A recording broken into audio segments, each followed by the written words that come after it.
All right, hello everyone, and peace of Christ to all of you. I hope my voice is coming good and clear. Please invite your friends and let us do just another day of exposing what it's called the amazing cult of Islam. Uh, Last Friday, we have a Muslim sheikh who have a PhD from Al Azhar University, and I found actually he have his book. The University of Saudi Arabia is using his book to explain the Quran, but this is for English version. It's not accepted by obviously by the scholars. It's accepted to deceive those who don't speak Arabic. Uh, if you notice, last time we spoke, we mentioned something about the Prophet of Islam who took an oath on the Torah, and Dr. Ruhi, who is a sheikh, he said, well, the Prophet, he did not mean that book. And this is what we always mention to you, that Muslims are not people who you think they are. If a Muslim cleric, a sheikh, who he is responsible for every word he say, because remember, in Islamic countries, if you say something against Islam, especially if it's going to harm the Prophet, this person can be, there is a consequence of this, very harsh ones. So when the Muslim they say to us that the Prophet he took an oath, but he don't mean that oath, isn't it he telling you that our Prophet was a liar? When they say that the Prophet he took an oath in a book, yes, his hand was in the book, but he don't mean that book. Yes, he said to that book, I believe in thee and the one who sent thee, but he don't mean thee or the one who sent thee. And when we said to him, so you are confirming that your prophet was using taqiyya, he said no, but he mean different book.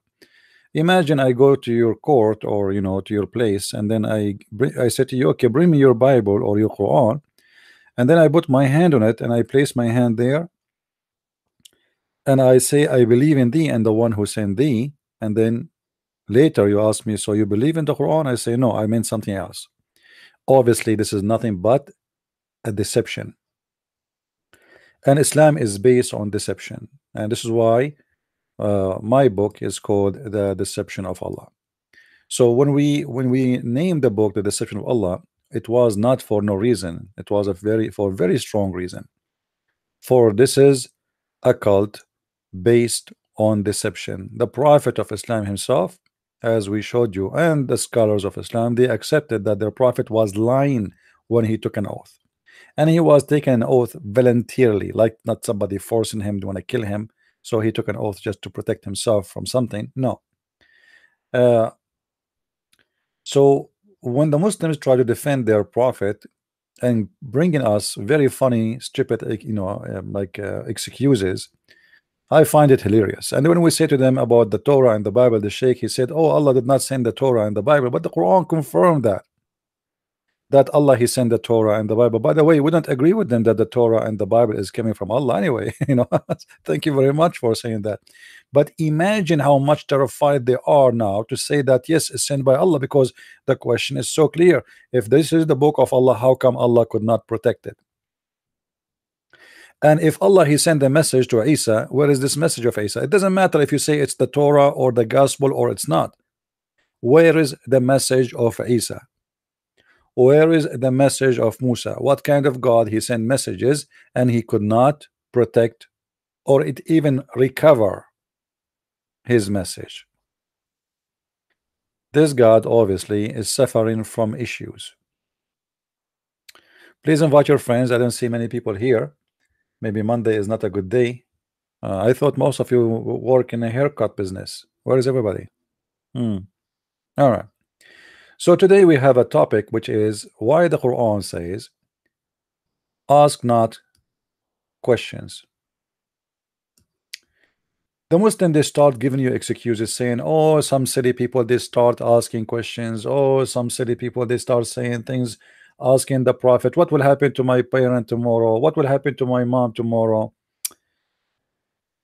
That is a false excuse.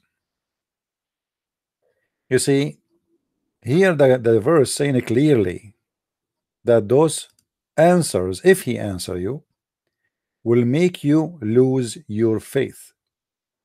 Chapter 5 verse 101, and this is a translation made by the Abdul. By the way, one of you, he sent me a picture. Hold on. They are selling a shirt have my name in it, I think in South Africa. That's new. And there is other one. Hold on, what is the other one? The other one is even more funny. Hold on, where is the other one? Yeah, the other one is hilarious. Okay, this is the other one. I don't know if you can read the text in the shirt or not. Hmm? I have no idea who is the one who did that, but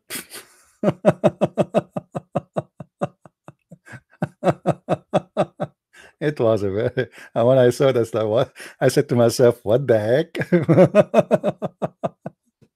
Oh boy. Anyway, any Abdul. Yeah, actually, one of you, he suggested in Patreon, he said, why you don't put like what the heck are you sure? And yeah, Abdul. Oh boy. Anyway, yeah, it was kind of funny, and actually, the one who sent it to me from South Africa, I don't know what I mean, I don't know what's happening, but uh, good for them, make money. Who? Why not? I don't hear that people make money. Who care? I mean, nothing wrong. You see, if you buy something and you like it, and you made a decision, right? So let us say this person, he made those shirts. I mean, who was forcing you to buy it? Unless you like it. Okay, so he made you happy, you make him happy, everybody's happy, and we love. Uh, yeah, are you sure? Yeah, but the Muslim, they learned when I say are you sure, it's mean there is something is coming. So like they get more very careful. Are you sure? Uh-oh, he just said that. It's mean there is something. Don't say that. So I should have changed the secret word, like are you sure? But anyway, we cannot replace any Abdul, because we cannot find something to replace that. I mean, who is any Abdul? I mean, how you can forget about the Abdul? And the funny, the Muslim, they say to you, I am not Abdul. I mean, what do you mean talking about? All of you, you say that you are the slave of Allah. Actually, and the other day there was a movie, and one of the guys who they are in actors in the movie, his name is Abdul. His official name is Abdul. Let me log in my in Skype. All right. So in case any Abdul would like to call, in case.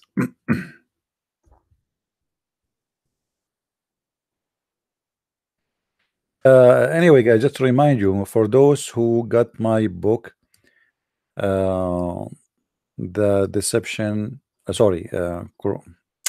see, because we have many books, the Six and Allah.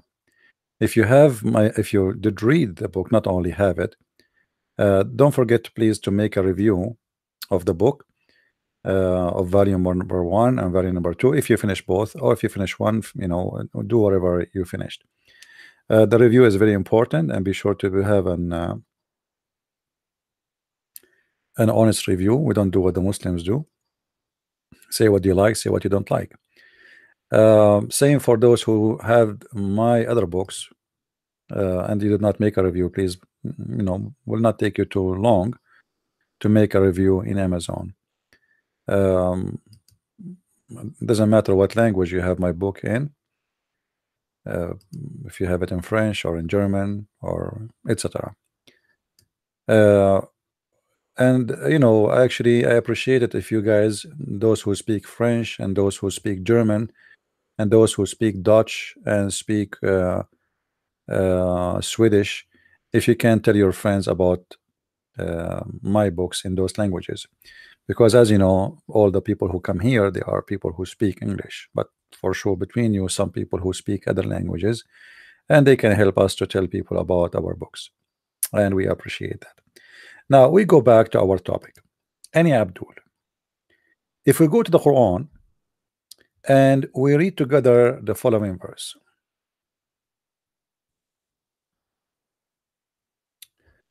O who you believe, ask not questions about things which is me, if made plain to you, may cause you trouble. Okay. You see, if you go and see the Muslim interpretation, they will say to you, oh, some people, they are asking the Prophet silly questions. What will happen to my father? You know, is my father going to go to hell? Is my etc. Those will not make it cause of trouble, because Muhammad, he can answer saying only Allah knows. I mean, Allah knows best. That's it. What? What is the trouble? What is the trouble in that? Actually, the verse is followed by a verse, and that verse get Islam to be exposed. It says here, because some people before you did ask such questions, and on that account lost their faith. So those kind of questions will make you leave Islam. Asking about what will happen tomorrow to my father will not make me leave, because of a prophet, he can give me a logical answer. He says God only knows what will happen tomorrow. God only knows what happened to your parents. God, you know, there is things, there is no human being can claim that he know them. But those are questions, if you get the answer for them, you will lose your faith.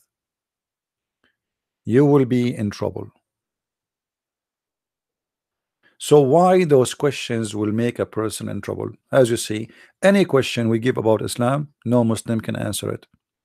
Islam immediately is in trouble, starting from the first page in the Quran to the last page in the Quran.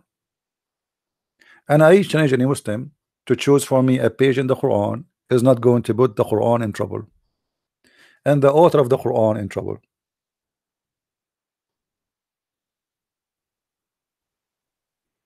Why is that? What is the problem?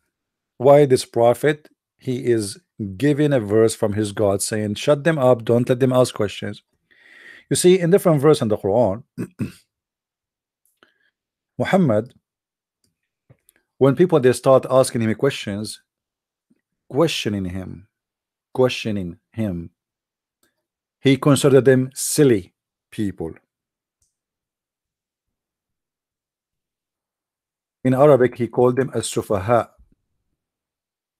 As-sufaha is somebody is stupid, silly, you know, like, you know, okay.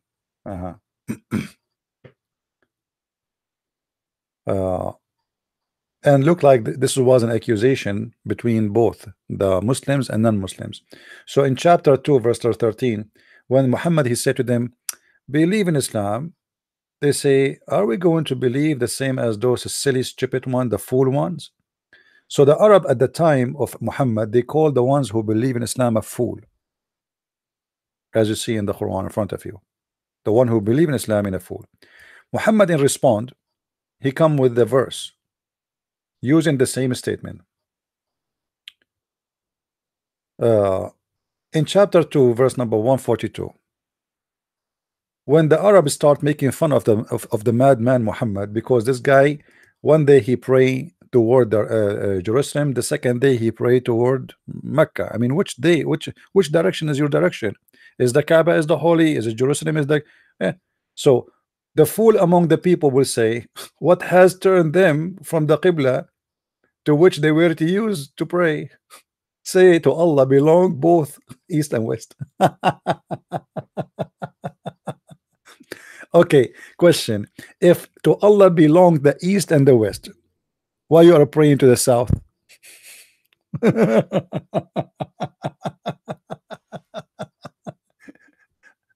Because Jerusalem is not in the west, you idiot, and Mecca is not in the east, you idiot. Do you see how stupid this book is? Do you see how stupid this book is? And if it doesn't matter what direction he prayed to, so why he changed it? I mean, keep it there. Actually, you can search, by the way. Indonesia, the biggest Islamic country in the world, was praying to the wrong direction of the Kaaba. They were praying to Libya. You believe it? Indonesia, Pakistan, those countries. Just a few years ago, they discovered they were praying wrong. So for the last 1,000 years, those poor Muslims, they are praying to the wrong Kaaba, to Al-Qaddafi. They were praying to Africa.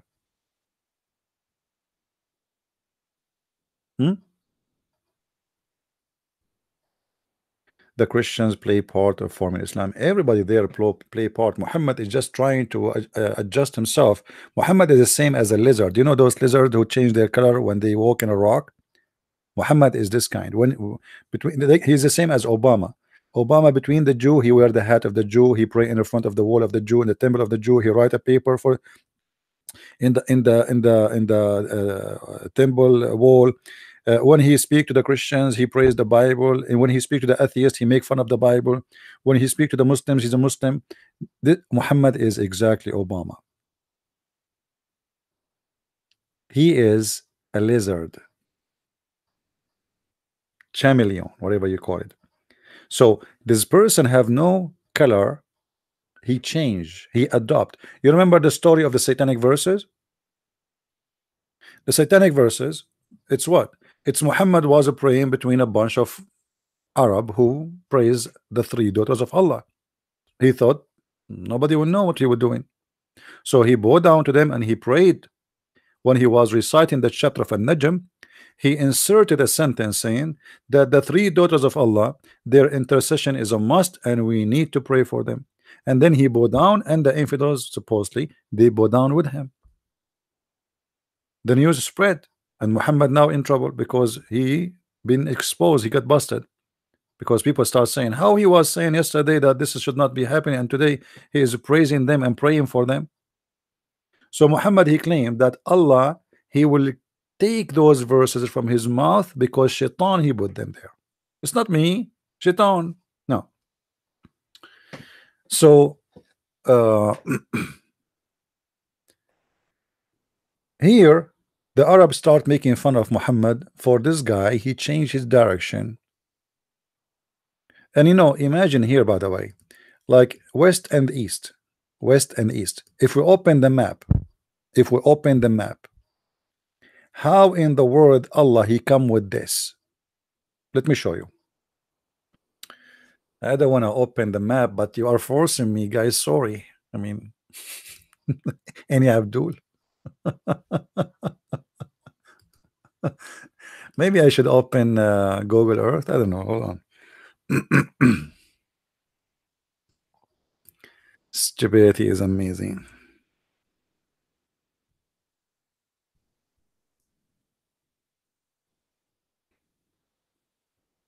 All right.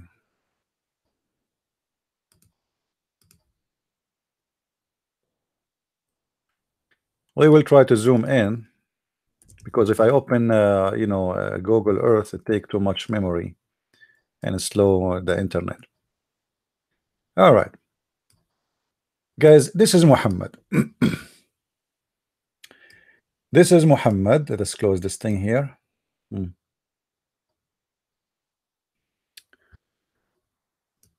Watch with me and see the stupidity of the author of the Quran. And I'm not insulting when I say the stupidity, it's obvious. What is the direction of the east and what is the direction of the west in this map? Let me see if we can get a compass here. There is a compass. No compass. Where you can activate a compass in this map? No.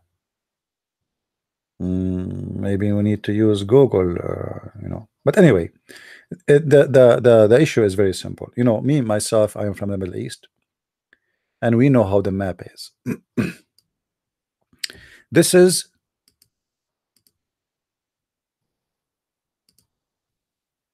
the east. Like you go toward China, etc. This is the east. So let us draw an arrow toward the east. This is the east.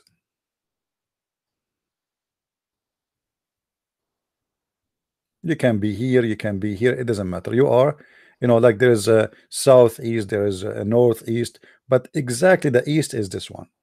Oh, sorry, this direction.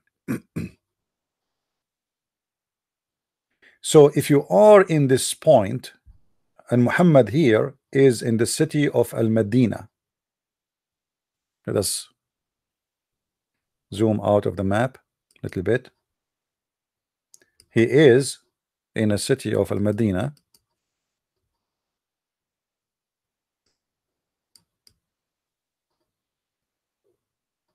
All right, that's perfect. So Muhammad is here in this location. Let us make a circle here. Make it big.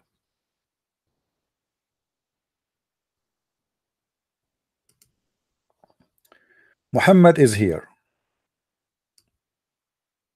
And this is Mecca.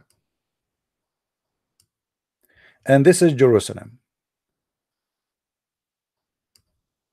How this became the east and the west? If there is any Muslim, will tell me?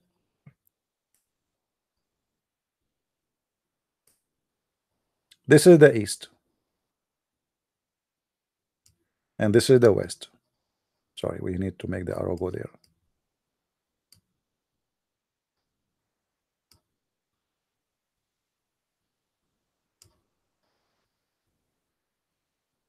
As simple as that. So if Muhammad is here in this location, when he pray toward Jerusalem, he is praying to the north.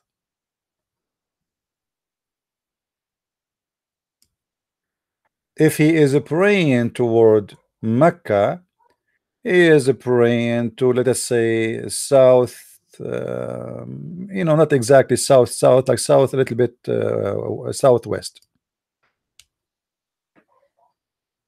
How Allah is God, but yet he make a stupid mistake like this? We do not know the direction where Muhammad praying to.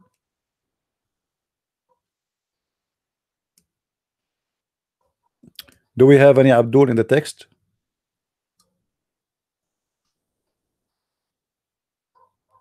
You cannot see Mecca. Oh, sorry. Hold on. Let me take this thing off.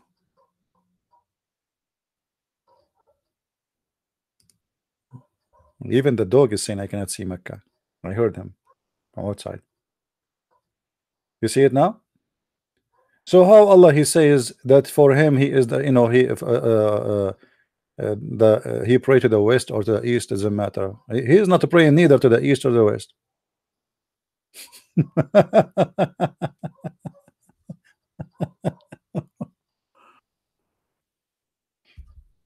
This is why all of them they have the same time. If you are in Mecca, if you are in Jerusalem, it's the same time. You know what I mean? The same timing. It's no different.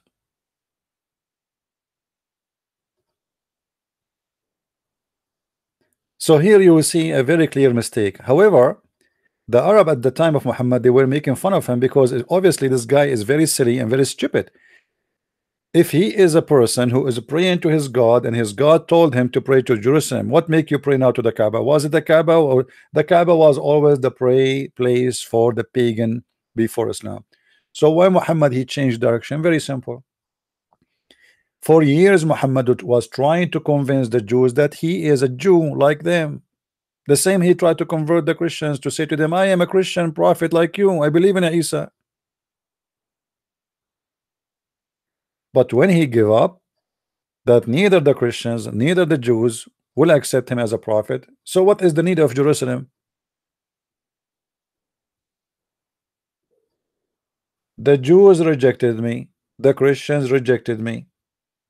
Let me go back to my roots, which is the Kaaba. And this is what happened here exactly.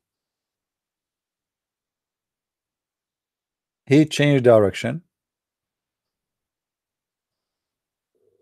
for he is a false prophet.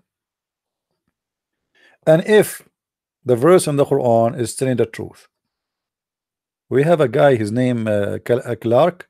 Hey Clark, why you don't call me my friend? He's a Muslim and he's getting excited. Call me. Tell me what is the story.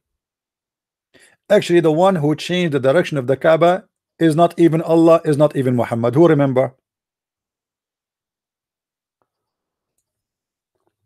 Anyone remember? Who is the one, the real one who was behind the change of the Kaaba direction? Who remember? Anyone? The one who remember who? I'm going to give you a one-way ticket to Afghanistan, and you will stay in 5 stars hotels of Taliban. Omar, thank you, Travis. Travis Brad, he is the one who get the answer. It was Umar al-Khattab. Umar al-Khattab is the one who said, وافقني ربي في 3. My God, he agreed with me in 3. One of them is the direction of the prayer.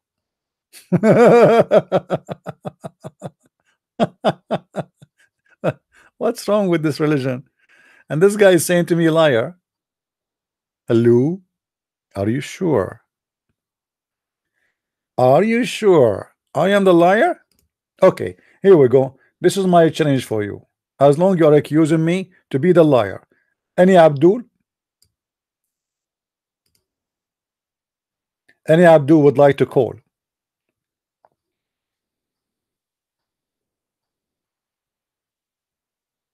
Any Abdul would like to call, huh?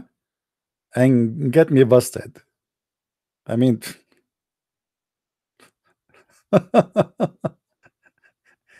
yeah, this is a shirt. I think it's sold in South Africa. Somebody sent me the pictures. They are selling shirts. It says any Abdul. You believe it? But I thought I have a copyright over this. I mean, even this is not fair. They are using my brand.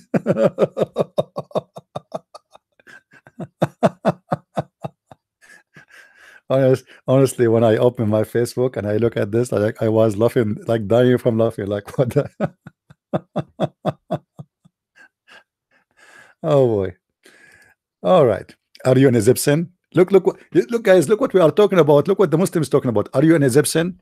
My friend, if I am an Egyptian, if I am a Somalian, if I am a black, blonde, African American from Japan, what's your business? I want an answer for this.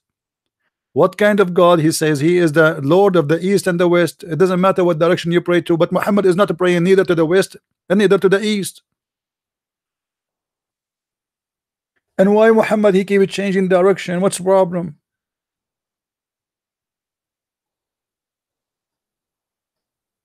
I'm not the one that's saying those shirts, guys. I just somebody sent me those pictures. I don't know who are they. I have no idea what they are sold, and I don't care. I lie? Why I lie? Guys, I lie. What is the lie I just said? Look at the Muslim how silly this statement. What is the lie I just said?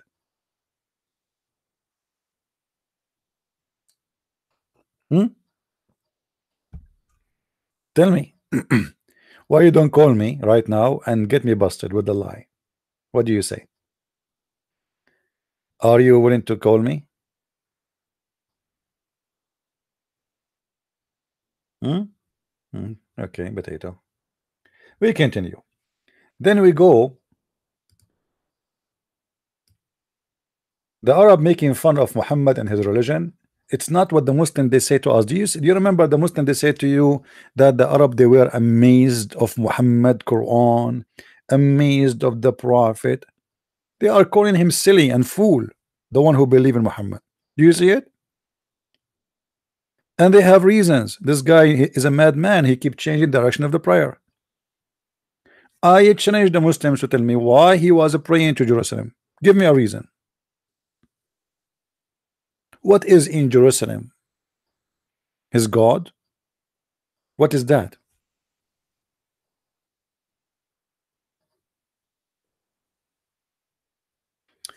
Let us continue.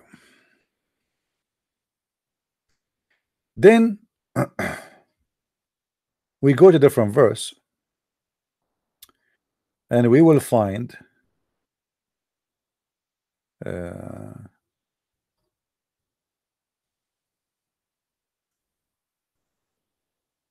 the following. Let us see. Where is it? All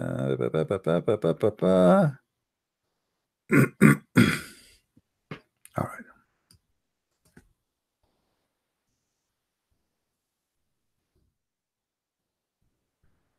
I hate it when you type in Arabic and then you find yourself typing in English.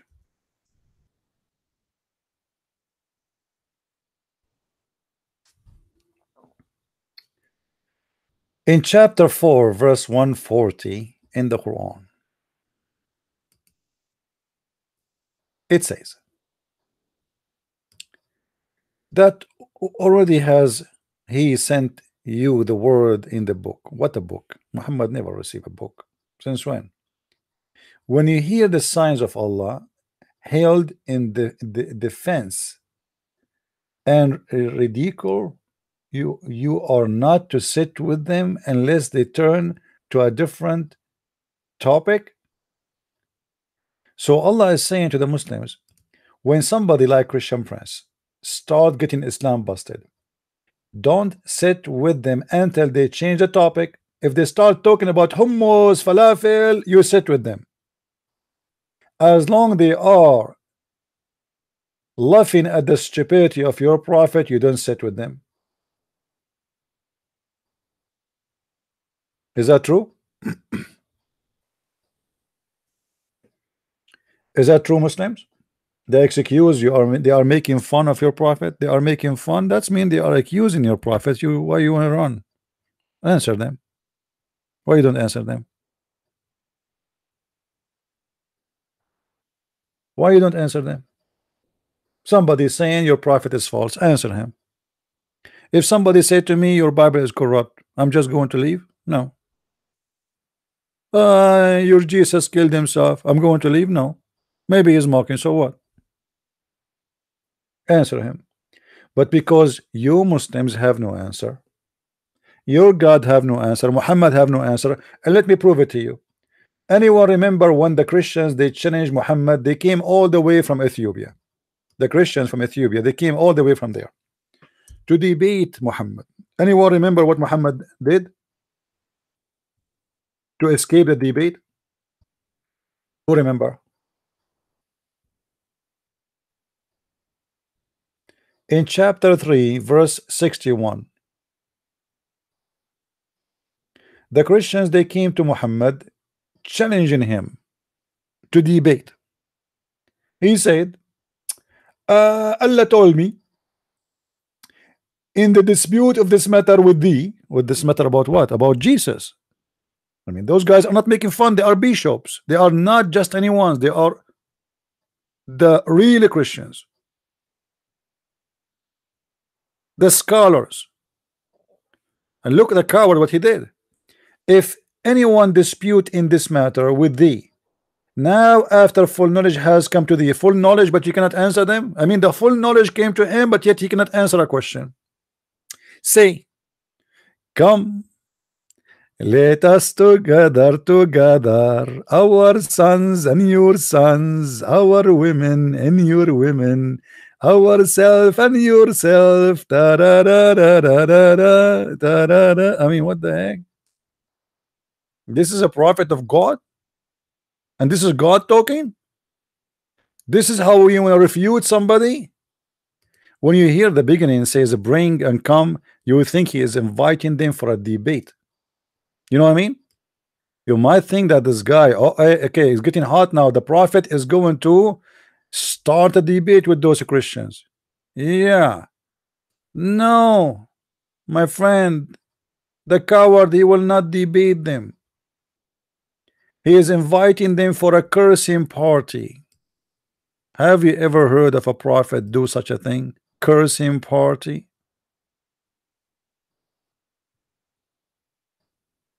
So he said to them, if anyone in dispute, Allah told me, you see, I wish to debate you, but Allah told me this. If anyone came to dispute, to debate with you about this topic, about what? About Isa, about Jesus.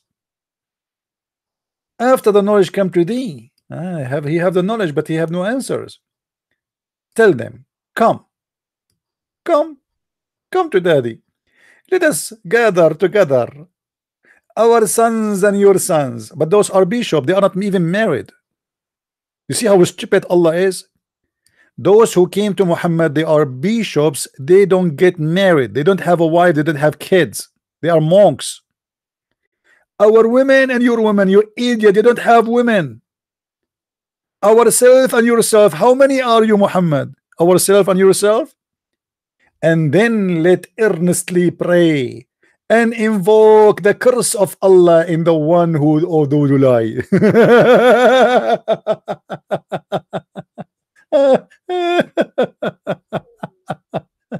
Oh, buddy, unbelievable. That's ridiculous. It's a cursing party. So when you see those Muslims today, they are going on TV and they want to debate the Christians, they are not following Islam. In Islam, you don't do this.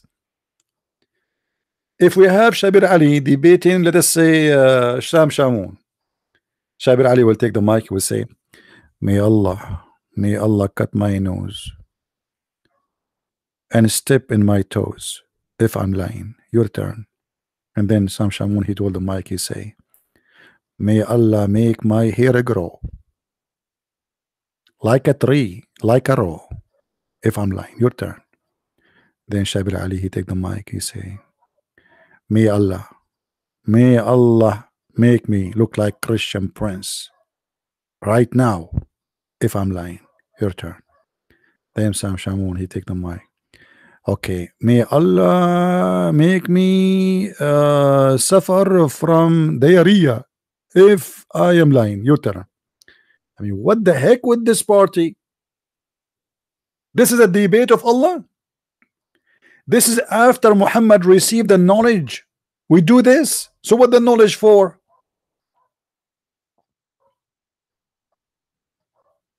Let me close the window. This dog outside is a kafir dog. I mean, there is a dog of the neighbor is making noise. Hold on.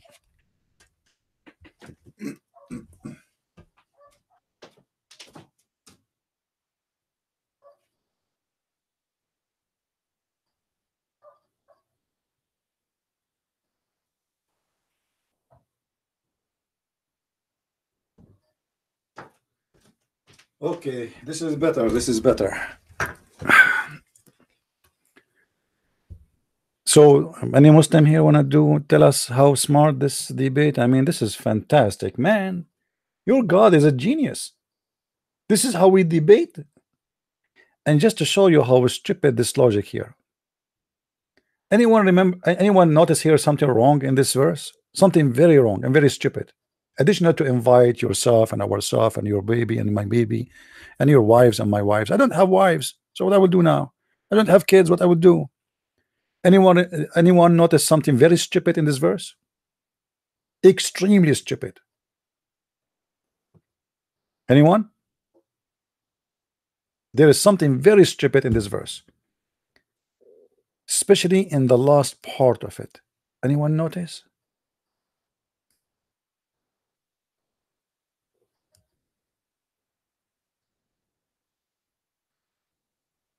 Do you know why this is very stupid? Do you know why this is extremely stupid?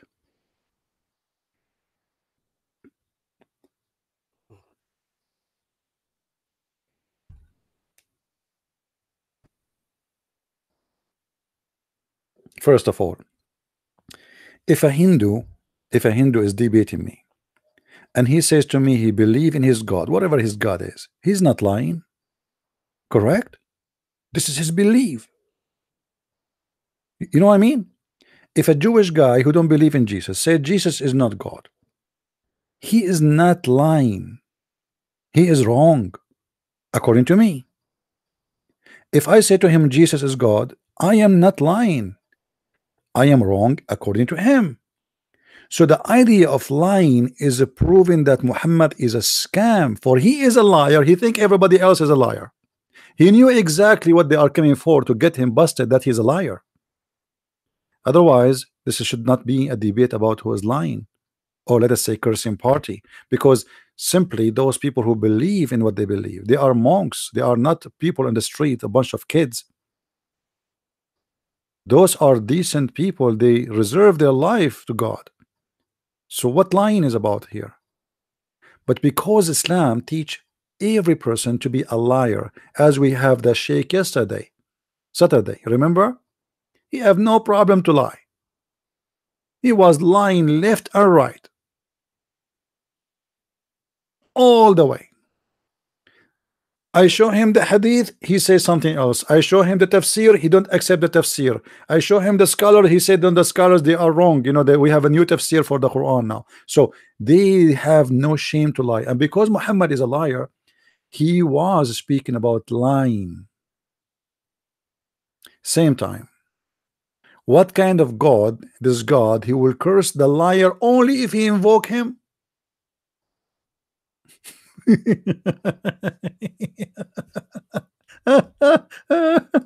Oh boy. Oh boy. I mean, Muhammad is super mm.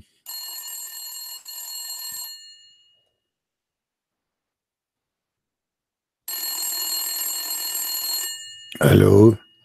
Assalamu alaikum Allah. Wa alaikum assalam. My name is a Christian Prince. I would like to invoke on you. If I am lying, to curse me, please. Sure, sure. What's your name and where you live? And give me your number. Okay, Allah. Let me give you my number. My real name is Shabir Ali. I live in Canada. And I am 57 years old. I have a long beard. It's white. I will send you my picture, by the way. So if I am lying, please curse me. All right, sure, sure. I will curse you. What the heck? Sure, I will curse you. Do you want me to curse you a lot or little? What kind of God is God? He will not curse you for lying unless you call him and say, invoke, I invoke you. Allah, please, I invoke you. If I'm lying, curse me, please. I mean, what the heck? This is too much hashish. This is too much hashish. This God is the God of the hashish. Imagine I go all the way to Bangladesh to debate Zakir Naik. And Zakir Naik now in the stage, he's going to debate a Christian Prince. And then he says, Brother Titter, today we are going to do invoke Allah. And the one is lying, Allah is going to curse him. And you know what? I invoke Allah to make a Christian Prince look like me if he's cursing, if he's lying. And in the morning, Christian Prince, he wake up, he find himself look like Zakir Naik. And I'm talking about his beard. I love his beard. I mean, this guy, he put all kind of fertilizer to grow it. Is not a growing, because he's trying to look like a sheikh. I should give him some of my beard, man. I'm sick of it. I shave it I shave it before I sleep. I wake up in the morning, I find it 1 meter long. What kind of religion this religion is? This is from God? This is from God? What kind of God this God is? So ask no questions. So what we can do? Let us invoke God to curse the one is lying.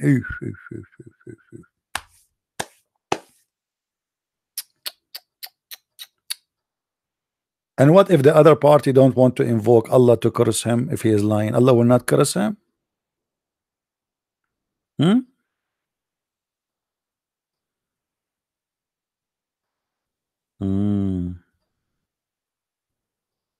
Do we have any Muslim would like to call me so we can do cursing party? Anyone? By the way, we can take anyone, any two. I hope I'm not like saying something wrong by saying any Muslim. If you want me to say any Abdul, no problem. Here we go. We have it printed. We have shirts. It's called any Abdul.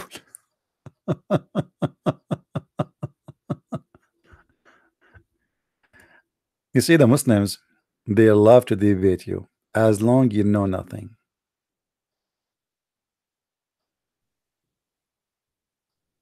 The second they notice that you know, either they say it's not important, or they say it doesn't matter, or they say anything, but they will never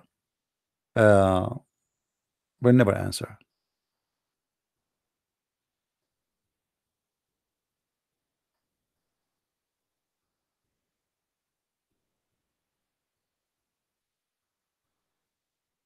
Any Abdul?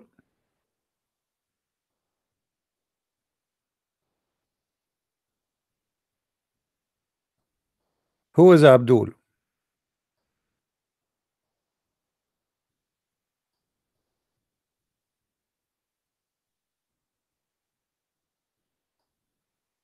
Not even one. I want a t-shirt for myself. I don't know where this t-shirt is coming from. Don't ask me. I want to get a t-shirt. Hey, by the way, you can ask them in the mall to print one for you. I think they have, like, there's some malls they have, like, they print for you in the spot. Do we have any Abdul want to come and to call us? No, I don't want to sell shirts, my friend. This is not my business.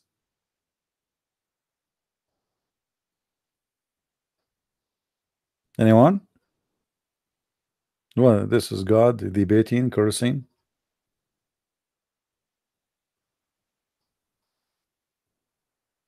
And the most funny thing I find in the Quran, when the Quran says that Allah saying that Allah is the all wise. Hey guys, isn't it amazing? This God, he keep praising himself, speaking about how wise he is, but when he open his mouth, he says stupid things. The sun set in a murky water, the sun rise in a place where people they have no cover. The women have a sperm from her ribs, the man have a sperm coming from the backbone. And then the Muslims, they try to make interpretation, try to fix it. They say no, the sperm is coming from the brain. Once a bunch of kids, those they write article, like, I forgot their names. The Wadi for Wadi, something like this, a bunch of kids. So I made video and they get so upset, so they decide to make a video to refute me. And then they said, as an example, if you want to understand the Quran, go and read the Imam Al-Razi. Al-Razi, are you sure? Are you sure? So I made a video showing them what Al-Razi, because they are the one who said Al-Razi. Al-Razi said to explain the Quran about that verse, chapter 86, verse number 6 and 7. He said that the sperm is coming from the brain. Supposedly now he fixed it. Oh boy. Islam is pure science. Islam is a pure science. I mean, it doesn't matter where you go. It comes from the brain.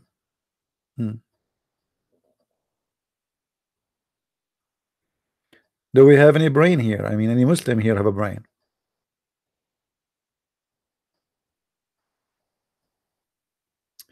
What is your thought about Sheikh Rohi? I made a video for him to debate me. Coward, he will never answer. This guy is a kid. He's a kid. And the Shia, they don't get angry from him, by the way, because they knew he was practicing taqiyya. This guy, he graduated from the school of Qum. Qum is the center of terrorism. All Hezbollah, all the mullahs of Iran, they want to destroy Israel, they want to kill the Jews, they want to kill the Christians. Yeah, yet he says, those people, they try to fool the Western to show them that not all Islam, because the Western now, maybe, let us say, maybe 60% of them, because until now there's 40% of the Western still are crazy, and they are high in drugs, they are stupid, sadly. So they want to show them that they want to confuse you, like there is too many kind of Islam. There's Islam is a peaceful one, and there's Islam is a violent one. We believe the Islam, the peaceful one, is the right one, and this is Tawhidi. But the Tawhidi, he will not dare to say that the mullahs of Iran and the mullahs of Qom, they are terrorists too, because this is what they teach, exactly what the Sunni teach. And he will not debate me for a very simple reason, because if he debate me, I'm going to force him to say all the names written about the Shia to be terrorist, is starting from Ali. Ali himself, he burned people alive. Ali himself, he burned people alive. So when this guy, he speak about ISIS, why you don't speak about Ali, the one you consider him as God? And by the way, those Shia, they believe that Muhammad and his family are not a human. In case you do not know, the Shia believe that Muhammad and Ali and Fatima and Al Hassan, Al Hussein, 5 names, they believe they are lights from the forehead of Allah, and Allah, He sent them down to the earth to light the world.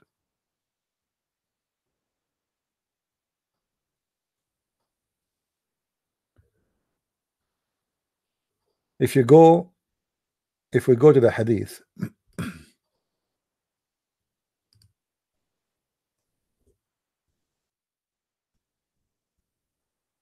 let us see. You see, and the funny, the Muslim, they say to you that the Prophet, he ordered not to cut a tree, not to, the Muhammad, he used to burn trees and to kill and etc.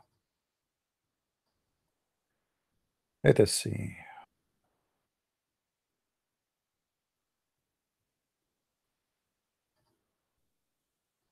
Where is the hadith about Ali burning people? Here we go. Do you see it, guys? Do you see it? Ali, he burned some people, and this news reached to Ibn Abbas. Ibn Abbas is the cousin who said, had I been in his place, I would not burn them. As the Prophet said, don't punish anyone with Allah punishment. No doubt I would have killed them, for the Prophet said, if somebody, a Muslim, disgrade his religion, kill him. So he burned them for what reason? Do you understand what is the reason they are killed for? They are burned for they left Islam. So now supposedly Ibn Abbas is nicer. I don't agree with him about burning them. Let us kill them only.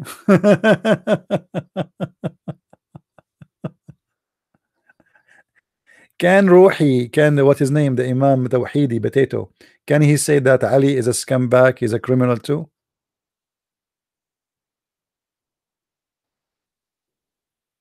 Muhammad himself, he said that a group of Muslims are not coming to pray in the mosque. He said, I was almost going to order my army, my men, to bring wood and throw it at the houses of those people who they are not coming to pray and burn them inside their houses. You believe it?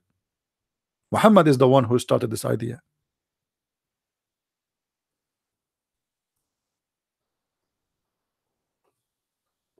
And they say to you, ISIS is not Islam. Yeah, right.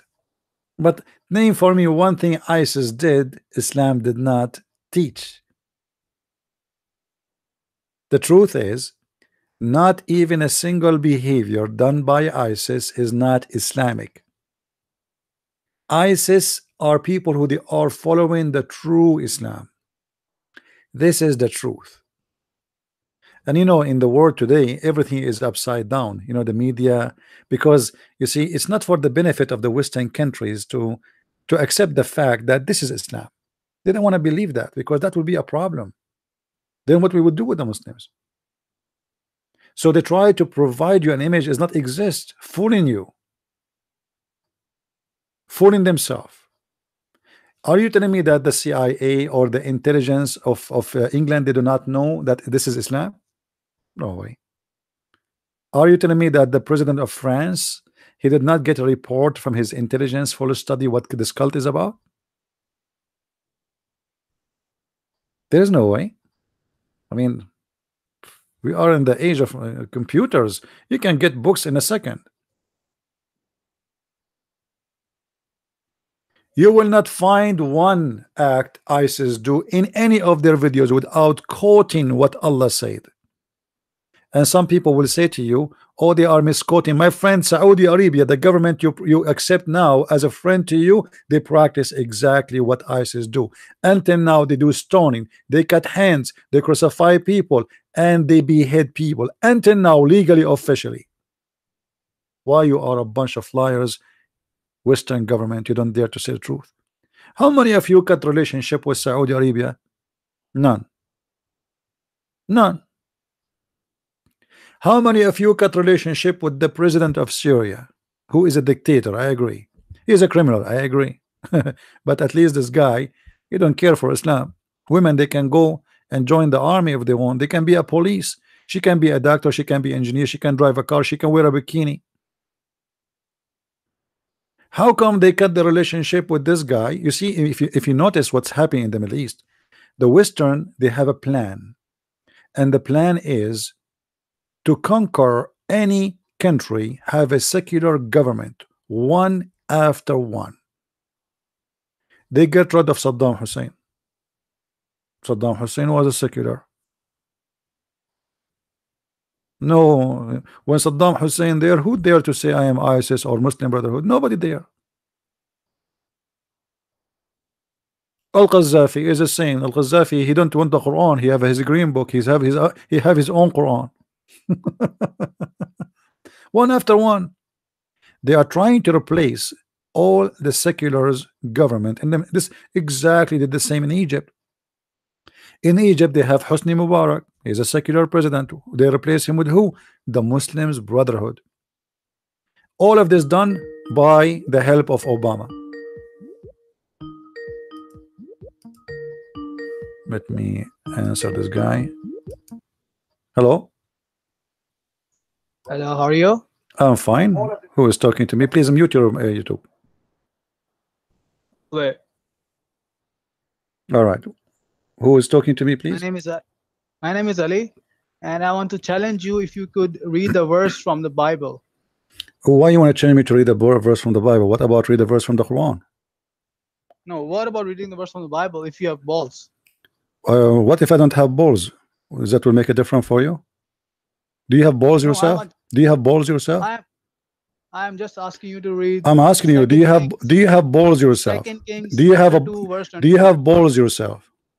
2 Kings. Do you have balls yourself? Do you have a balls yourself? We are talking. We will read wherever you want. I'm asking you, do you have balls yourself? I am asking you to. I am asking you. You asked me a question. I answered you. I want an answer. Do you have balls yourself? Okay, I don't have. Why you don't have? What happened? Are you the same as your prophet? Okay, as long as you don't have, that's mean you are the same as the prophet, because there is a chapter in the Quran. It's called the chapter of the Kawthar. Your prophet was accused that he don't have balls and he don't have a penis. Do you agree with that?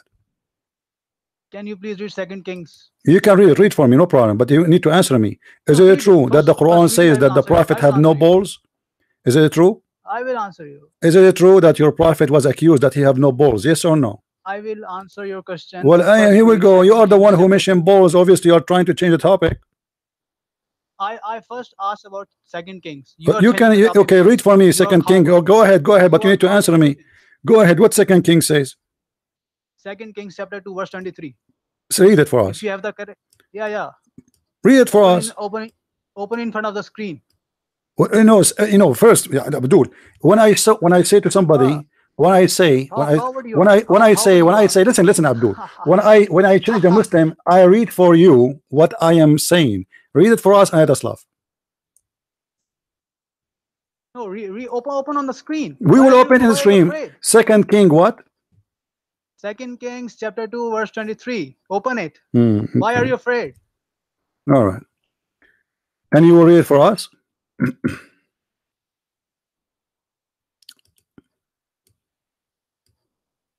Let us see who is afraid. Hold on. Oh yeah.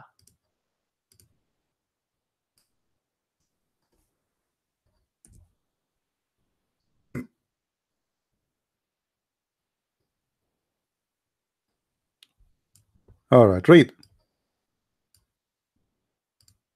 Open 2 Kings 2.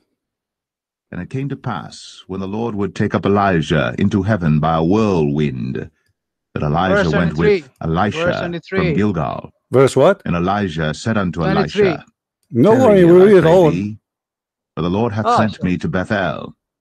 And Elisha said unto him, As the Lord liveth, and as thy soul liveth, I will not leave thee. So they went down to Bethel. And the sons of the prophets that were at Bethel came forth to Elisha, and said unto him, Knowest thou that the Lord will take away thy master from thy head today? And he said, Yea, I know it. Hold ye your peace. And Elijah said unto him, Elisha, tarry here, I pray thee, for the Lord hath sent me to Jericho. And he said, As the Lord liveth, and as thy soul liveth, I will not leave thee. So they came to Jericho. And the sons of the prophets that were at Jericho came to Elisha, and said unto him, Knowest thou that the Lord will take away thy master from thy head today? And he answered, Yea, I know it. Hold ye your peace. And Elijah said unto him, Tarry, I pray thee here, for the Lord hath sent me to Jordan. And he said, As the Lord liveth, and as thy soul liveth, I will not leave thee. And they two went on. And 50 men of the sons of the prophets went, and stood to view afar off. And they too stood by Jordan. And Elijah took his mantle, and wrapped it together, and smote the waters, and they were divided hither and thither, so that they too went over on dry ground. And it came to pass, when they were gone over, that Elijah said unto Elisha, Ask what I shall do for thee, before I be taken away from thee. And Elisha said, I pray thee, let a double portion of thy spirit be upon me. And he said, Thou hast asked a hard thing. Nevertheless, if thou see me when I am taken from thee, it shall be so unto thee, but if not, it shall not be so. And it came to pass, as they still went on and talked, that, behold, there appeared a chariot of fire, and horses of fire, and parted them both asunder. And Elijah went up by a whirlwind into heaven. And Elisha saw it, and he cried, My father, the chariot of Israel, and the horsemen thereof. And he saw him no more. And he took hold of his own clothes, and rent them in 2 pieces. He took up also the mantle of Elijah that fell from him, and went back and stood by the bank of Jordan. And he took the mantle of Elijah that fell from him, and smote the waters, and said, Where is the Lord God of Elijah?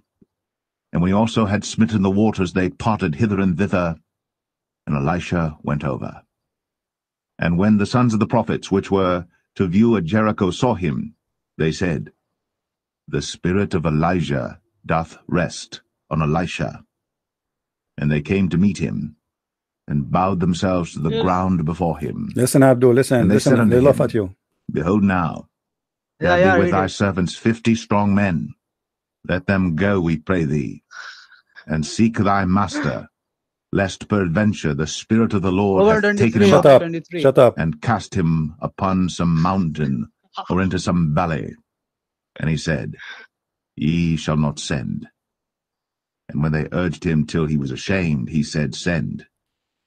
They sent therefore 50 men, and they sought 3 days, but found him not. And when they came again to him, for he tarried at Jericho, he said unto them, Did I not say unto you, Go not? And the men of the city said unto Elisha, Behold, I pray thee, the situation of this city is pleasant, as my Lord seeth, but the water is not, and the ground barren. And he said, Bring me a new cruse, and put salt therein. And they brought it to him. And he went forth unto the spring of the waters, and cast the salt in there, and said, Thus saith the Lord, I have healed these waters. There shall not be from thence any more death or barren land. The waters were healed unto this day, according to the saying of Elisha which he spake.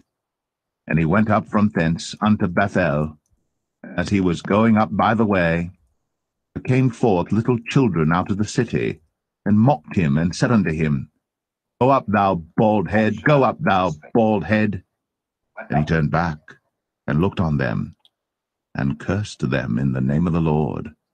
And there came forth 2 she-bears out of the wood, and tare 42 children of them.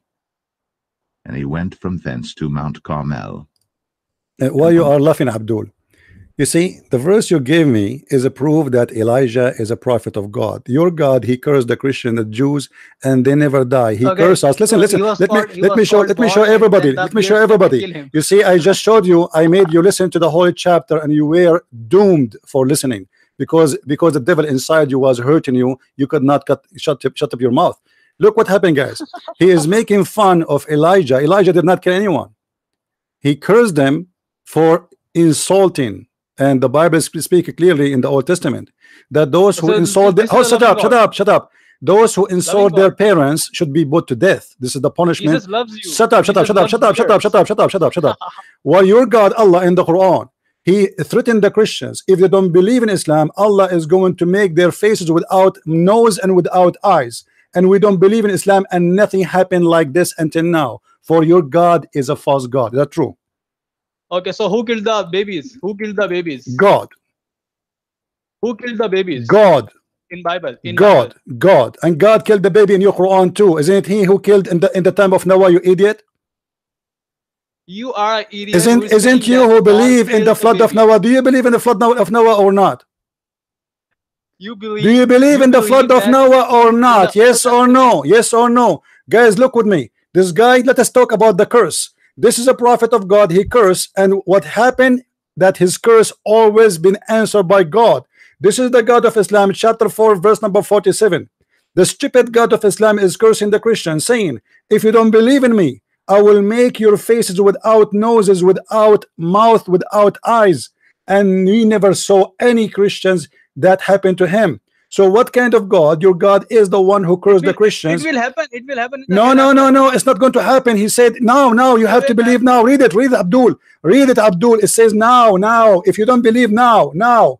Do you see it? Now you have to believe. Otherwise, aren't you aware that if you don't believe now, we are going to make your faces without a mouth? What is in the bracket is not in the Quran. Listen, answer. And let me ask you a question. Abdul, let me get you busted. What about we read the interpretation for the verse? What is in the bracket? Do you like? In the Quran. Do you like to answer? Do you like to read the interpretation for the verse? Interpretation is a human interpretation. Okay. So your prophet is not a human. He is God. So what do you mean it's a human? Aren't you a human too?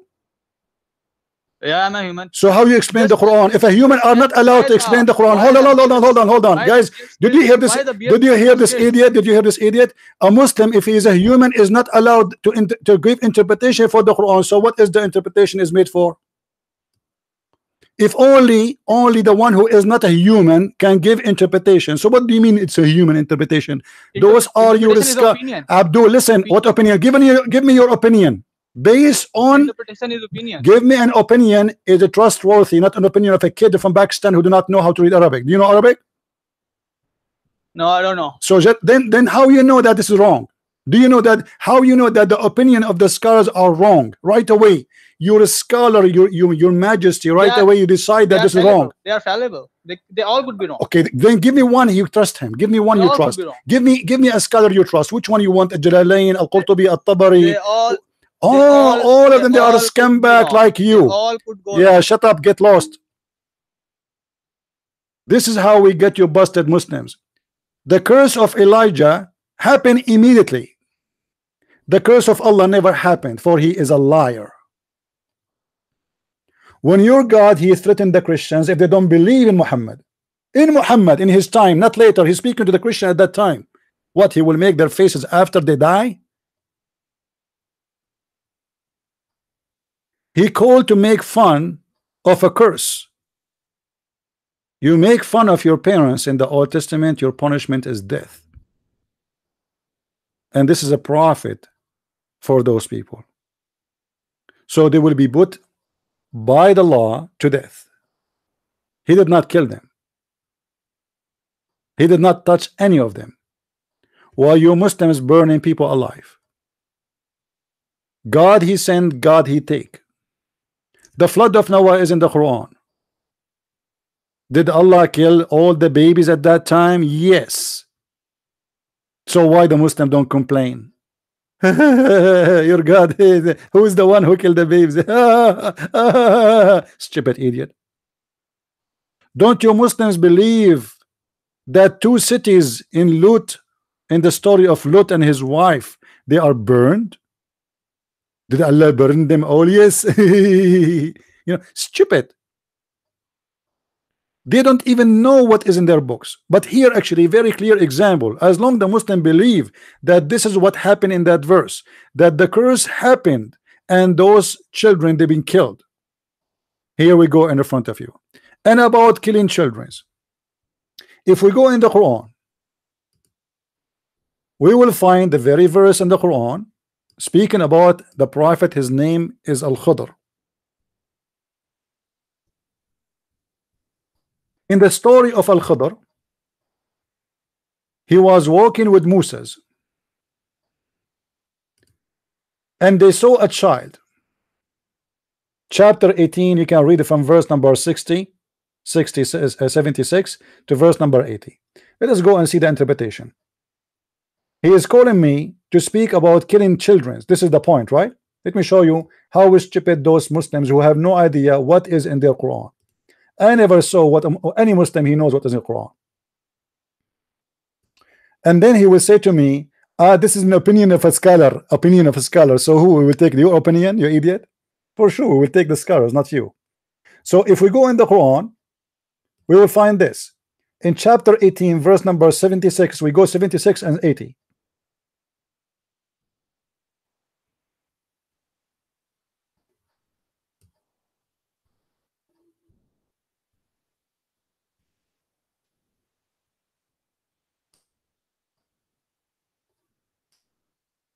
Let us go from before, from the beginning of the story. Read with me carefully, guys. This is a prophet Moses and a prophet Al-Khidr. Al-Khidr is the master of Moses, which means he is the teacher of Moses, and Allah sent Moses to learn from Al-Khidr. Al-Khidr is a person who was called Al-Khidr because he drank from the fountain of youth, which means because of that he never died. He is a person who met Adam, he met Noah, he met Moses, and he was in the funeral of Muhammad. This is one of the fiction stories of the stupid Muhammad, the prophet of Islam. Here, when Al-Khidr with Moses were walking. Hey Ali, how are you? Hello. Can you read with me, please, Ali? What? Can you read with me what is in the screen? Do you know that in your Bible? Can you read with me in the screen or not? Can you read with me what is in the screen? Yes or no? Wait.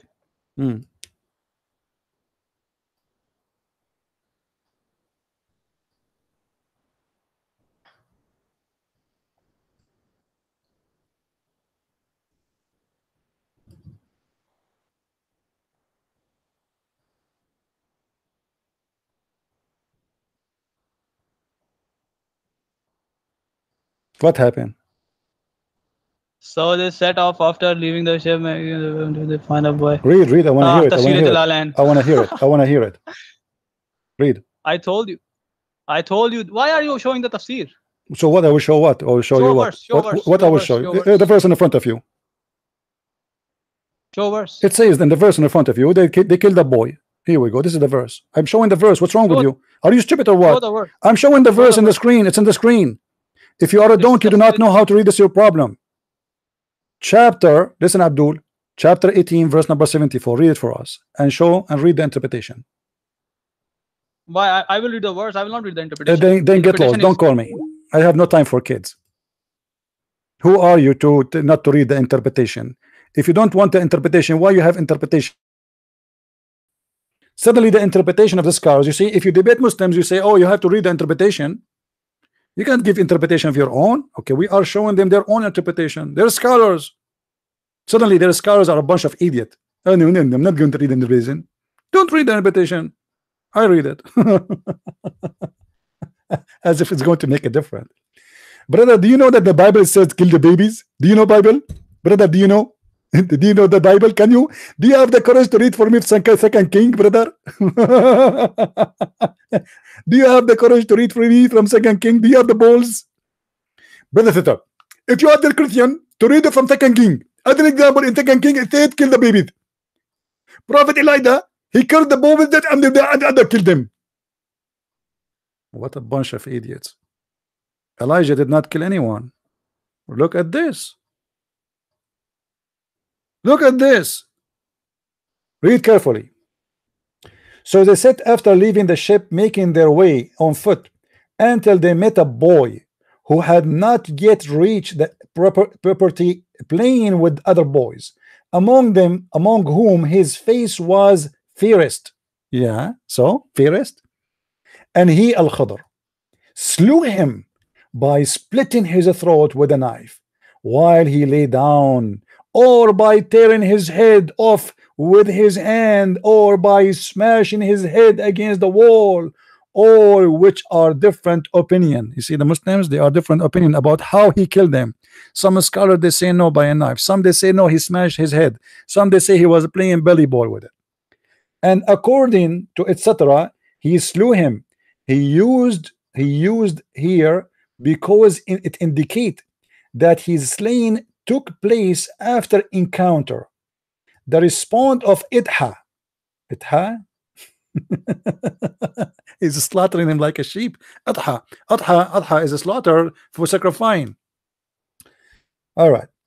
And then, you know, he continues saying, he said to him, have you slain an innocent soul? So Musa said to Al-Khadr, what's wrong with you? This boy, he did nothing. Why you slow him? So look what happened here. Al-Khadr, he said to him, I told you, you have no patience. You don't have patience. You cannot stay with me. And remember, Musa was sent to Al-Khadr so he will learn from him. And Al-Khadr is a man who was given all the knowledge and the wisdom by Allah. If we go to verse number 80, we will find the following. Now he is telling us why he slew the boy. Look at this. As for the boy, his parents were believers. They are Muslims. The parents are Muslims. So this is the boy who's a Muslim.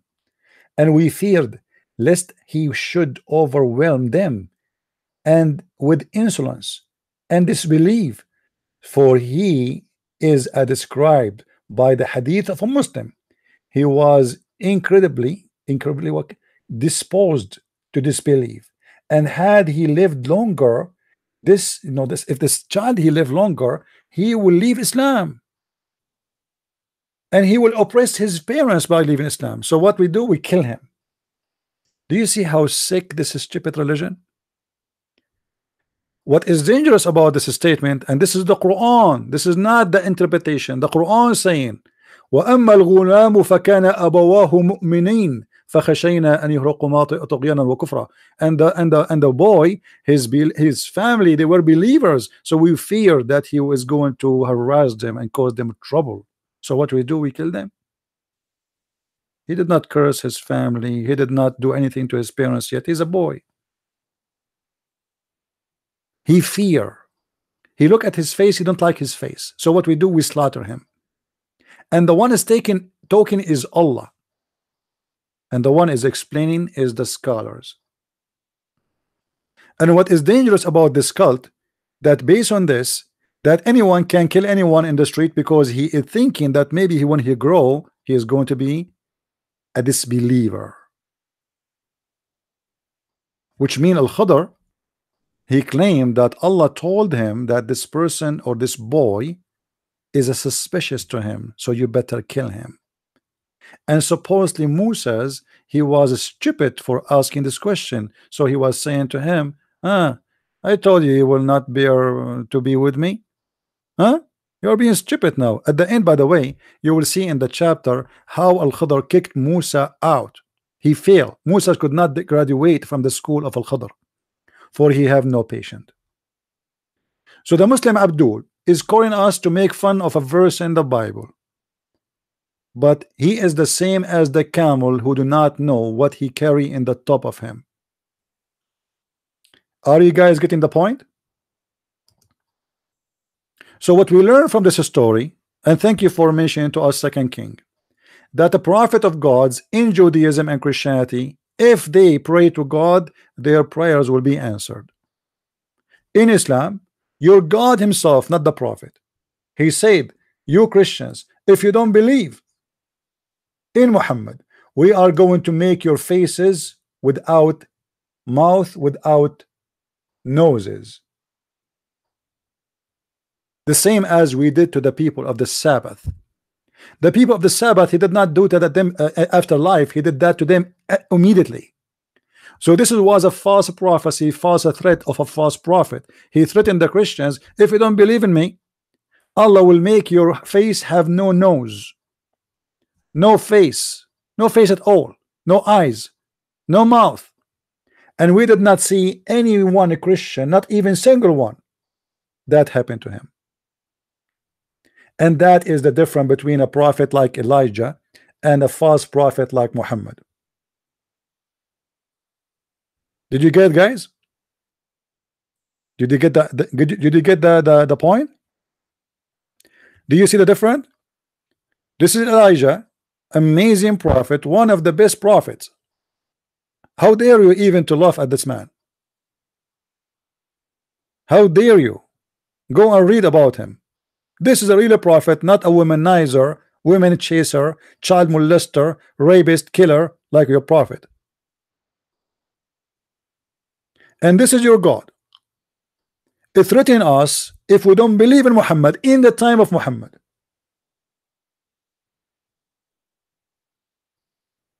That he will take our face from recognition. We will have no nose, we will have no face. If we go to the interpretation for this verse, just to show you so we can laugh more. Chapter 4, verse number 47. Just for a laugh. The Muslim, he thought he have something against Christianity. Do you know? Do you have the balls to read? All right. Oh, you who have been given the scripture, believe in what we revealed in the Quran, confirming what is with you. How he is confirming what is with us? I thought what is with us is corrupt.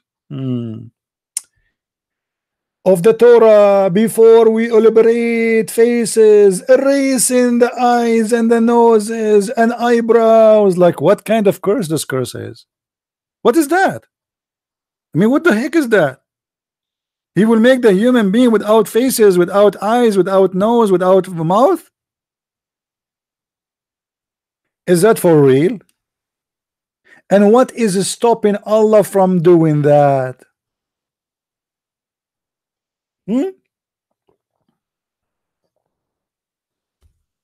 He is saying to them, remember carefully, if you go in the verse here, because a Muslim, he might say to you, oh, this is in the judgment day. Hold on, Abdul, stupid. Read with me. What judgment day? In judgment day, you cannot believe again. That's it. Your prophet, he said, a person, he have a chance till his soul reach his throat, which means after that there's no chance. There's no chance to believe. So here it says, believe in what we sent to you before we change the faces. So when the belief have to happen, before they die. And I can show you what your prophet said. You cannot believe after you die. After you die, that's it. There's no choice. You want to believe, you don't want to believe, that's it. So before we do that, before we change your faces, believe. So the belief have to happen first before they die. Then the threat have to happen before they die too.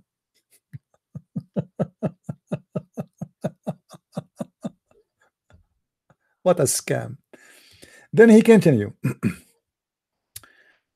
I like it to be with eyebrows. Unbelievable. That would be fun. I would be like a genie in the ball. In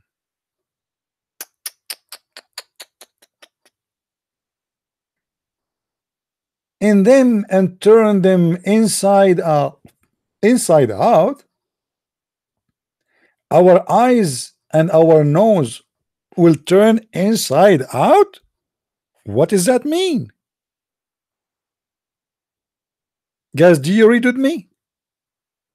I mean, this is something. Allah will turn our eyes and our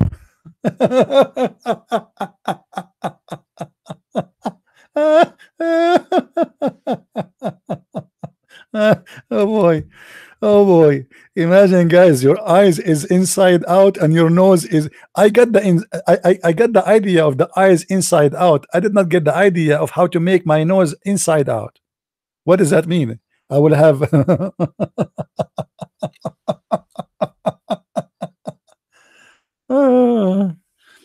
and he was serious. Believe in me now, huh?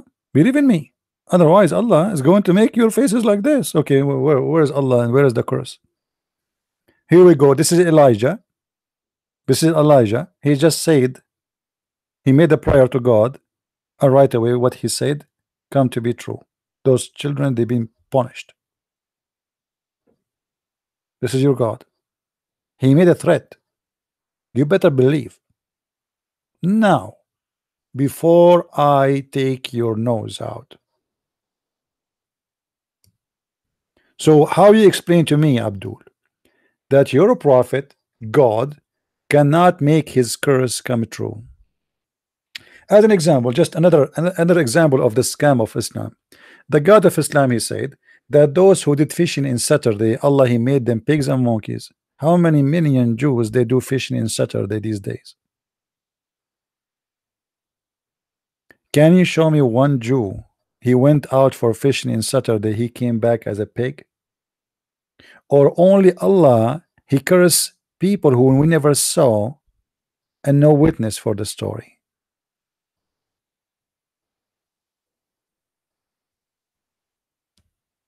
Do you see how stupid the story is?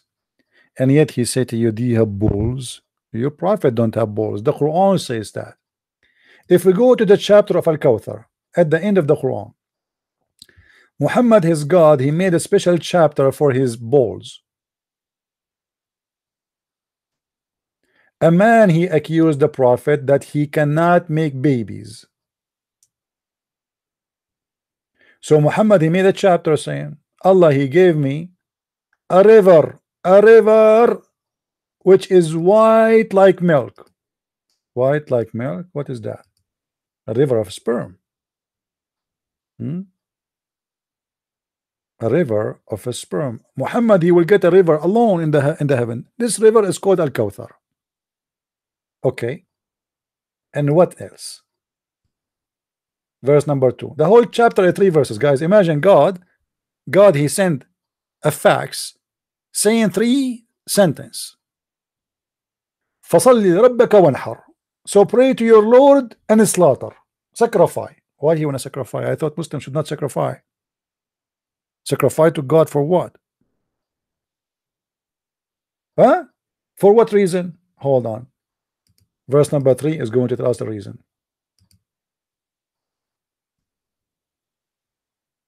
Lu, it is the insulter, the one who despise you, and not though who without prosperity, he will be without family, children. Okay, hold on. Guys, did you see what happened? In the story of Elijah, he prayed to God, God punished who insulted Elijah. In the story of Muhammad, Allah, he is sending a song to insult the one who insulted the prophet.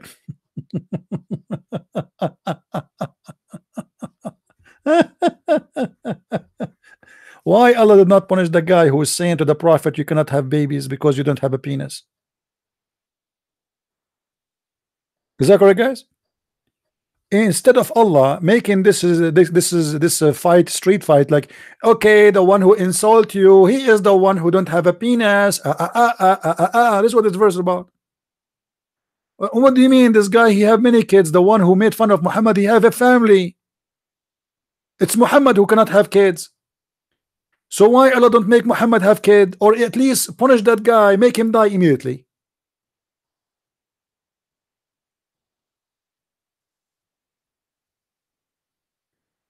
The verse you showed us about Elijah, proving that Elijah is a prophet of God, and this verse in the front of us, here we go, somebody is insulting Muhammad, claiming that Muhammad have no balls. What Allah do? He said to him, no, he is the one who have no balls. Your balls is fine. I will give you a river in the heaven. Don't worry, be happy. And as long we are talking about balls, guys, do you remember the story of the rock who stole the clothes of Moses? Do you remember? How come anyone insult other prophet in Islam, Allah right away he make a miracle for them, and if somebody insult Muhammad, nothing happened? Read with me. Abu Huraira reported, what reported? Okay, that Allah Messenger, peace upon him, said, what he said. Allah the Prophet said, by Allah, nothing forbid Musa to take bath along with us. The Jews, they said that. He's reporting what the Jews said. But he is suffering from secrotal hernia. Secrotal hernia. He have a problem with his balls. Let us make it simple. He, Moses, once went for a bath and placed his clothes on a stone, and the stone moved on with his clothes. Moses, after it, ran after it, saying, "Oh stone, oh my clothes, oh stone, oh my clothes, oh stone, oh my clothes." What a cartoon. Question: how come a guy he accused the prophet with his balls and his penis, and Allah did not send a miracle like this to him? I mean, why? What's wrong? Elijah have miracles, Moses have miracles, Jesus have miracles. When it's come to Muhammad, Allah, he said in the verse says, Allah will give you a river in the heaven. And the one who's insulting you, he is going to have no kids, but he have kids. And I find the story, by the way, it's a true story. Me myself, and in the Middle East, those things happen always. I will prove it to you. If you notice here with me in the story, when Moses he chased after the rock stole his clothes, Moses he chased the stone, and you will notice that the Jews, not even one of them he was amused about stone is running. Look. Moses was chasing the stone, screaming, saying, "Oh stone, my clothes, oh stone, my clothes." Banu Israel, which means children of Israel, had the chance to see the private parts of Moses. By the way, how many private parts we are talking about? His anus, his balls, his penis. And this is how Allah defend the prophet. Allah, he defend the prophet by making everybody see me naked in the street. So Allah don't want the Jews to insult Moses by saying he have something in his balls. But isn't it, this is an insult? To make a man run after his clothes in the street, everybody will make fun of him. Remember, this is not in the desert. If Moses was in the desert and there's nobody who care, you are by yourself anyway. This is a story about him running in the middle of all the children of Israel, children, women, boys, girls, old, adult. Everybody was looking at the testicles of Moses and say, "Wow, look at this. Mean. I wish I have like this. I wish. May Allah make my wish come true." But the most funny part of the story, that the Jews, not even one of them was wondering how the stone run. Everybody was looking at the testicles of Moses, and look like the testicles of Moses are more important than the running stone as an incident. Imagine for the first time in your life you see a naked man and a stone is running. Which one is going to be more amazing? The stone. I mean, naked man, we can see a naked man, you can get naked yourself. A stone is running, and not even one of the Jews, he said, how this happened? The only answer for, at that time, stones used to run normally. It was like a normal thing happen every day, to the point nobody noticed the stone is running. Everybody is looking at Moses. Man, look at Moses, brother. Look at his private parts. Where is the private parts start in Islam? How many of them? Did anyone take a selfie? Moses is so lucky at that time nobody have a phone. Otherwise he will be so famous in YouTube. And this is how Allah defend Musa's. Imagine somebody accuse somebody that he have a problem with his balls. Allah will open the camera in your computer and expose your balls to 10 million people from the Jews, so you can prove to them that your balls is fine.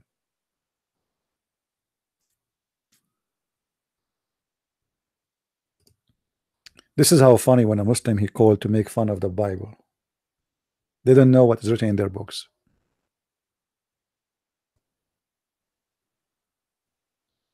They have no idea.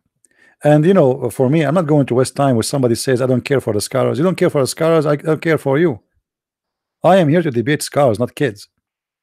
The second a Muslim he says to you, I don't care what the scholars they say, there's no need to talk to him. Because if the scholars are not the one to consider in Islam, so who is the one? Because are you? You don't even know how to read 2 words in Arabic.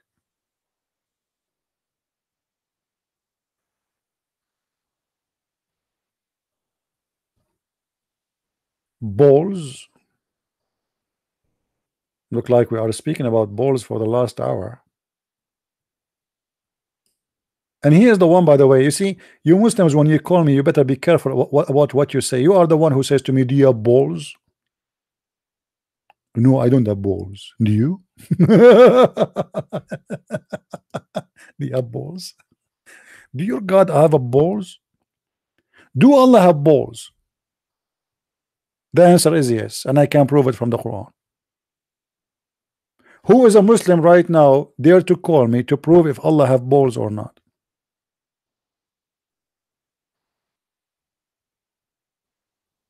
Anyone?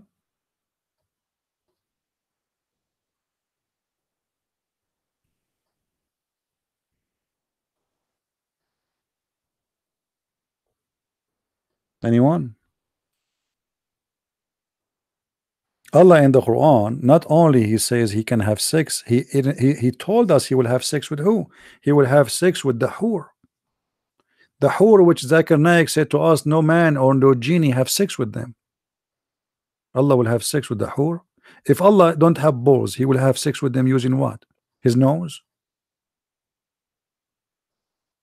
How Allah will have sex with the women? I challenge any Muslim to tell me what is the solution, what he will do. How God, his name is Allah, is saying to us, if I want to have a wife, I will take her from the black-eyed women.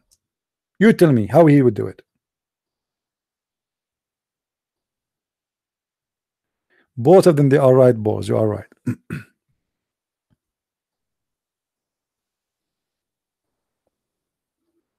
Do you have the balls to read for me what is written in King, 2nd King?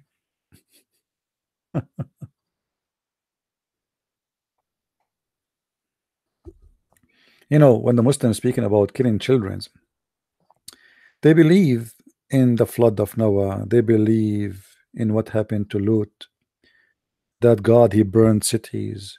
It's in the Quran. And you know, and yet they want to talk about this guy, he cursed those children and they killed. Really? When the Muslims they came to the Prophet and they told him during the attack, we attacked the Christians and the Jews, we are killing their children. He said, so what? They are from them. They are from them. Kill them. So what?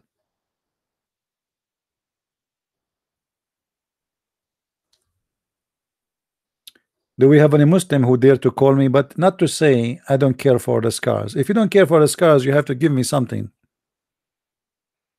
You have to give me someone who can explain the Quran. Don't tell me I don't care for the scars. Anyone? Guys, don't ask me about Shabir Ali. I don't know. I offer him to debate me. The coward, he will not do it, and he will never do it. What I can do?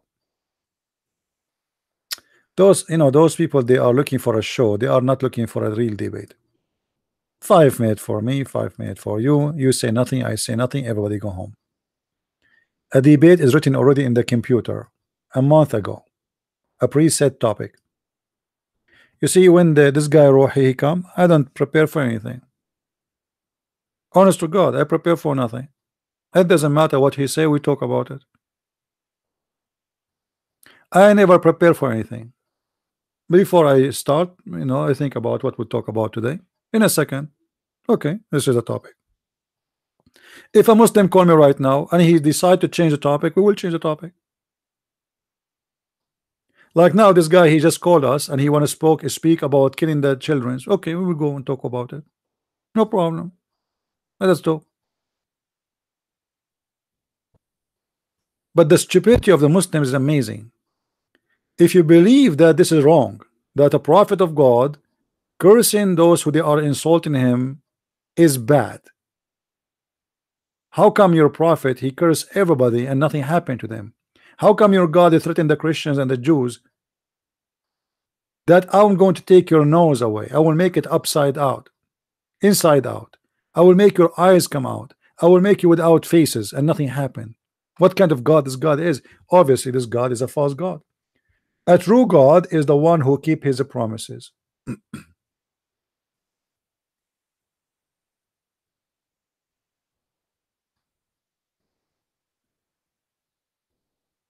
Any Abdul? Yeah, I have no problem. Any Muslim can call me right now and you choose a topic of your concern. Just be careful.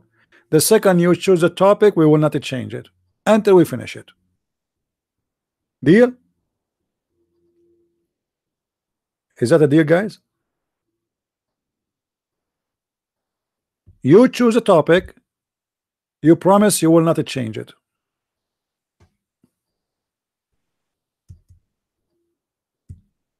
Including making fun of the Bible. I have no problem. Call and make fun of the Bible. Let us see.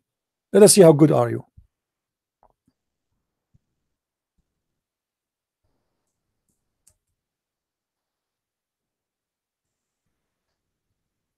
Any Muslim?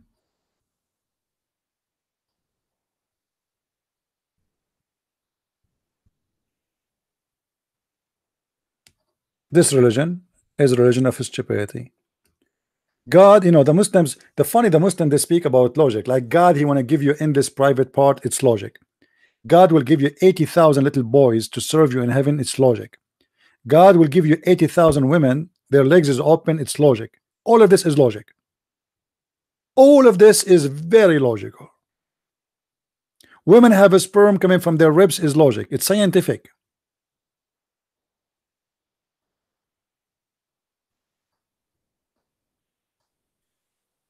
One of the most lovely logic I like about Islam is the thunder. If you go to chapter 13, verse number 13,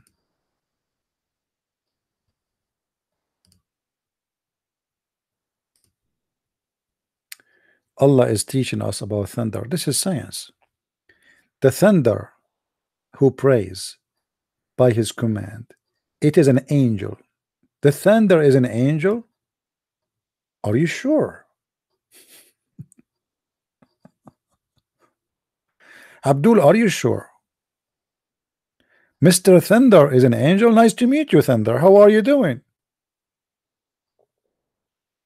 And it's also said, it is the voice of the sky. It's also said. So is it an angel or not? And so do the angels. And also the angels, they praise for a we of him.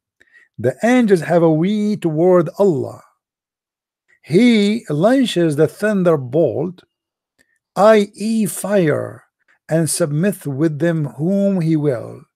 He destroy by means of fire whoever he will. Do you want me to show you what the Muslims they have in the top of their grave of the Prophet? Huh? Let me show you the picture. Where is the picture? Hold on. As long Allah, he hit only those he hate with his thunder.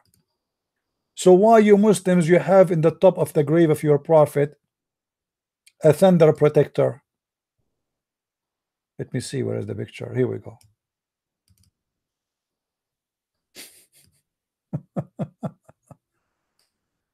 Allah, guys, Allah, he hit those who they are kuffar with the thunder. The bad ones, he punished them with his thunder, whoever he will. Okay, why Allah will and he kept destroying the grave of Muhammad? You see, they have in the top of his grave this building. Do you see the cable? And actually, this picture is taken by a guy who left Islam. He went there and he said to himself, he became an atheist now. He said to himself, what? This is the Prophet of Allah. Why you are putting the thunder cable there?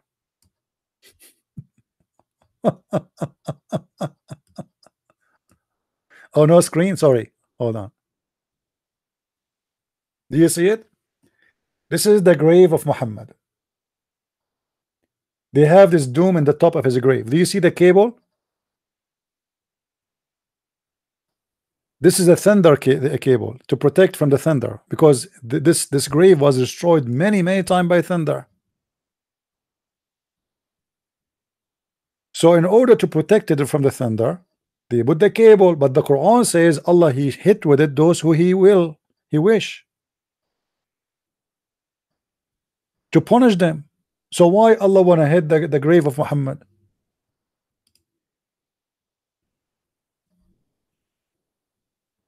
Yeah, and you know the funny, Muhammad, he said, لَعَنَ اللَّهُ الْيَهُودَ وَالنَّصَارَى, may Allah curse the Christian and the Jews, for they are building in the top of the graves of their ancestors like churches or temple. But the Muslim, they have the same.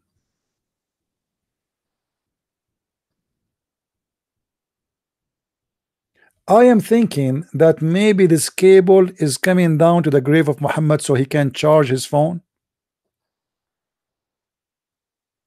There is no way that this cable to protect his grave. No way, no way, no way.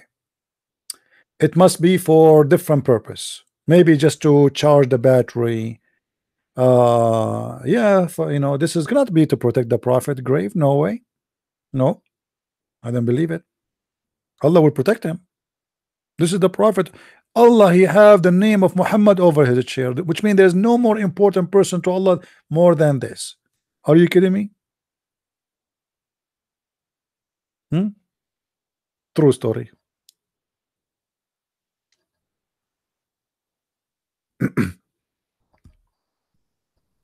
I don't talk about the cable TV porn, please. You know, once, guys, in the Middle East, this is many years ago, I went in my parents' house. You know, in the Middle East, we have like houses is made from concrete, you know. So I went in the top. We have like in the top, like you have a place where you can sit. We have a flowers, roses. So I went to the last roof in the building, and I look around me. Everybody in the roof is changing the direction of the satellite. Everybody. And you can see from far away, we're building high, you know. And I was saying, like, what happened? I went downstairs. I asked them, is the satellite working? They said, yeah, it's working. So I don't know why. I mean, why people, they are working, everybody. And then after that, I went out, you know, I saw a bunch of guys in my age, you know, we were young, like teenage. And they said, do you know what happened today? I said, no, I don't know what happened. They said the porn stations, they changed. They are not in that satellite no more.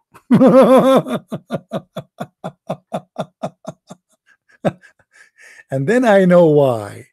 Because everybody is turning the satellite to different direction, because now the direction they have no porn. Everybody. The direction we have, they have a Christian stations, Islamic stations, CNN, Fox News, you know, like there's many TV stations, but the porn, they move it. It's not there no more. The whole city is moving to the different satellite. That's it. But if you go in the Middle East, you will see that nobody speak about decency and honor as much as they do. And I'm speaking about my people. I'm not talking about, you know, people from different world, you know. I'm talking about my people. Hypocrisy there is like is the lifestyle.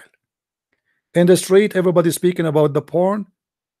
When they want to play like they are the believers, everybody he have a dot in his forehead. He's a sheikh and he's a believer and he's a Hajji. You know, he's coming from Hajj, coming from Mecca.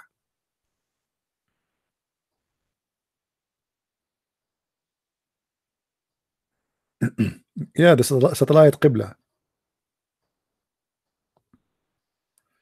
You go to Saudi Arabia, you will find a Bedouin. He have a tent. He don't have anything. A tent. He don't have a refrigerator. He don't have, but he have a satellite. Actually, because of those stations, and this is true, because of the stations, a lot of people there, they are divorcing their wives. What happened? You know, he go and watch those TV, and they see those beautiful girls, etc. And then he go to the bedroom, and his wife, she don't look exactly the same, so get divorced.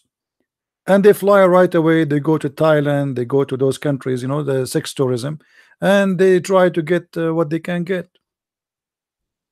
In Islamic countries right now, especially like Saudi Arabia, Kuwait, Bahrain, Emirat, Qatar, etc., you will see they have a very high percentage of women, they could not find somebody to marry them,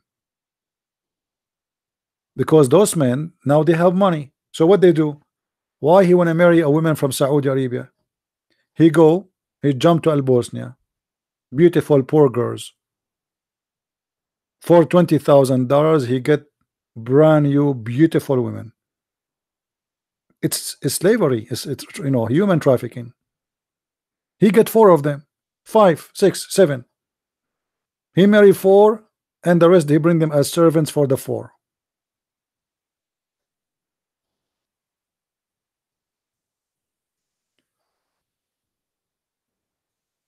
Do we have any Muslim? News: 350,000 people, they prayed in Al-Aqsa yard in the night of Al-Qadr. Anyone remember what is the night of Al-Qadr? But by the way, nobody knows when the night of Al-Qadr is. Those people are guessing. Muhammad, he said, and just to show you how Muhammad is a hypocrite liar again, Muhammad, he claimed that he received the Quran in the night of power. Because Muhammad, he was making a false book, trying to make Arabic music, he said something stupid. Let us show you. He said, we indeed revealed this message in the night of al-power, and what you will explain to thee what the night of power. Yeah, who can explain to me what is the night? Until now nobody knows what is the night of power. Anyone knows? Any Muslim knows? Nobody knows. Stupid Quran. The night of power is better than 1,000 months. Hold on. Muhammad is making a point, or not a point, sorry, like Arabic music. Stupid. In order to run the whole words to come in the same tone. You see in Arabic, if you read with me here carefully, let me show you in Arabic. You notice the last letter here, Al-Qadr, Ra. Qadr, he repeat the same word. Here the word Shahr. So in order to make it come like if you are making Arabic music, you know, you say, today I saw a fat, and I thought I am going to chase a rat, and I was driving a car, it's called a Fiat, but there's no connection between the 3 sentences. This is exactly what happened here. So he said that it's better than 1,000 months. If we get our calculator, get your calculator and calculate what is 1,000 night equal to 1,000, sorry, month. 1,000 month, if we divide it to 12, that is 83 years. So Muhammad saying to the Muslims, if you pray in this night is better than 83 years of a prayer. How in the world that can be true? And what is the logic? First of all, Muhammad, according to Muslim, he did not receive the Quran, all of it in one night. It took him many, many years. So what do you mean we send the Quran in the night of power? Secondly, if you send it in the night of power or in the night when there is no power, how this night will make a difference for God if God have nothing to do with time? And what is fair and what is justice? That if you pray in this night is equal to 83 years of a prayer. So a poor guy, he converted to Islam today, and tonight he decided to pray. So Allah will grant him a reward of 83 years of a prayer. And a guy, he converted to Islam next week, and then he died. Allah will grant him a reward and deeds for 1 week. That's stupid. You know what I mean?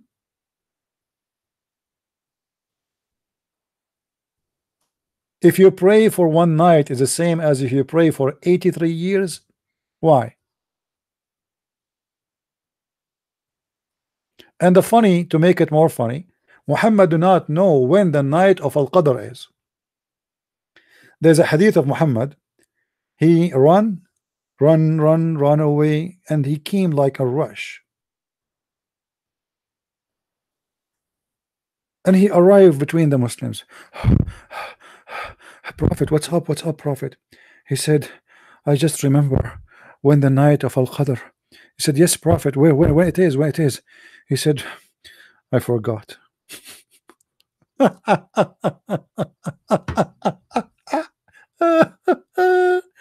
Muslims, is that true?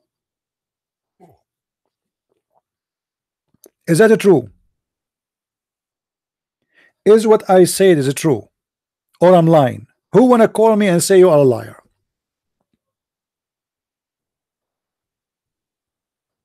Muhammad, he got so excited and he's running. Hey, Prophet, why you are running? What's happened? Okay, I cannot breathe. Hold on. Okay. Prophet, what happened? What happened? Something wrong? He said, I just remember. I remember when the night of Al-Qadr is, so I came to tell you. Okay, Prophet, so tell us. Huh? Okay, tell us when it is. I am afraid I forgot. What? What the heck? He forgot?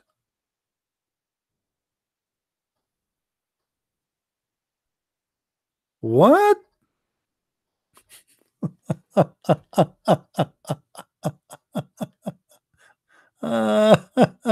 Oh boy.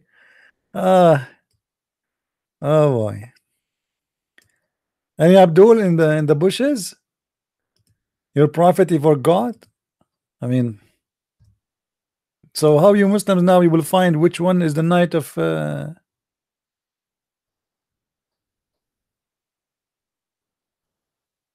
Al-Qadr? Any Abdul?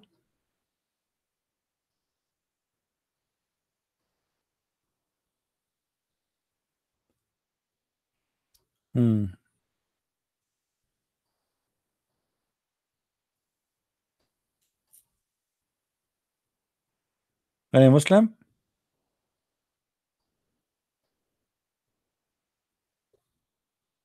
Who was a Muslim when I laugh at Prophet Elijah? Any Muslim want to laugh at Elijah anymore?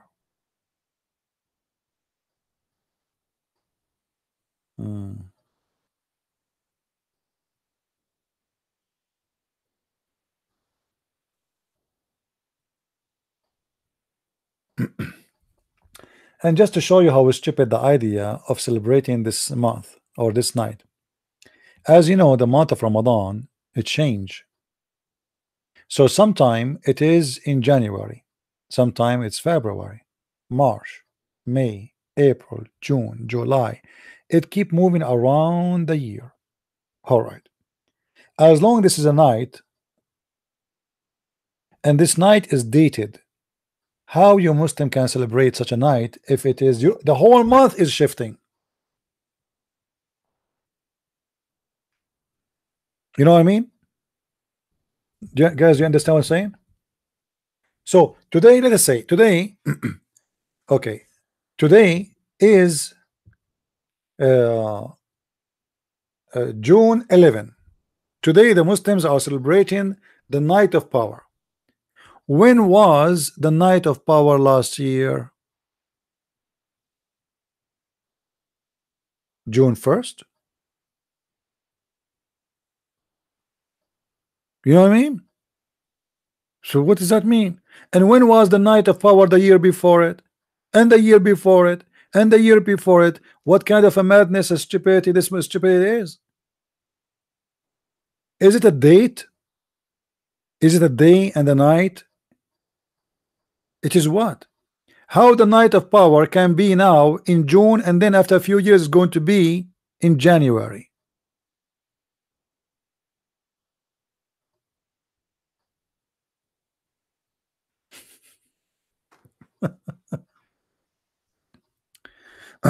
Let me see if I can find a calendar for the night of well, first, what they call it in English, what they call it, the night of power in English, what they call it, Al-Qadr. Let me search, hold on. I will find the night of Al-Qadr calendar. Let us see if we can find something.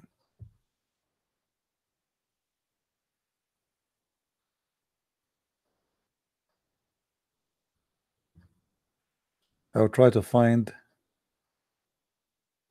Okay, let us see for Ramadan then.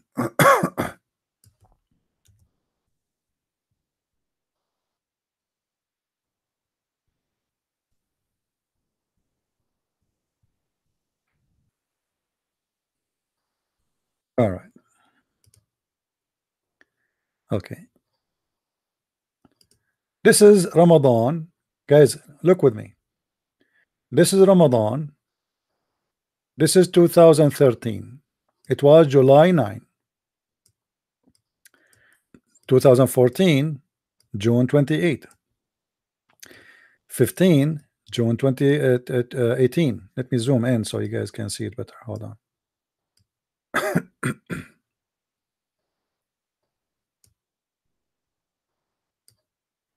Do you see it? Do you see how it changed? So now Ramadan started this year in May 16, finished in June 14. Next year is in May 6, June 4th, or the 4th of June will end. All right, that's mean they will go back on time every year. So the night of the moon or the night of power is going to shift, is going to change next year. So how you can celebrate such a night if this is not a night? Because even the month is not a month. The reason for this shifting, because the Idiot Muhammad and his followers, they took the Arabian calendar. The Arabian calendar have names, months, etc. And those months are fixed. However, they used to do the same as what the Jews do. What the Jews do, because they are using the lunar calendar, every 3-4 years they have to fix it by adding a few days to the year. So let us say at the end of every year you add a half day, or sorry, a few days. So in order to fix this issue, they have to add days. It's a must, because the year is not complete. When the Muslims took over this calendar, they decide to change the month's location. So what was the first of the year, like now January, let us say the Muslim took over the world. So January is the first month of the year. The Muslim, they will do the same. They will keep January, but they will say, okay, it's going to be the first of the year of the Christian calendar. We will make it January is the day where Muhammad, he moved out of Mecca, al-Hijrah.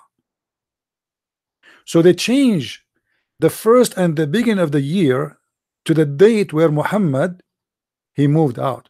So they moved the month from place to place.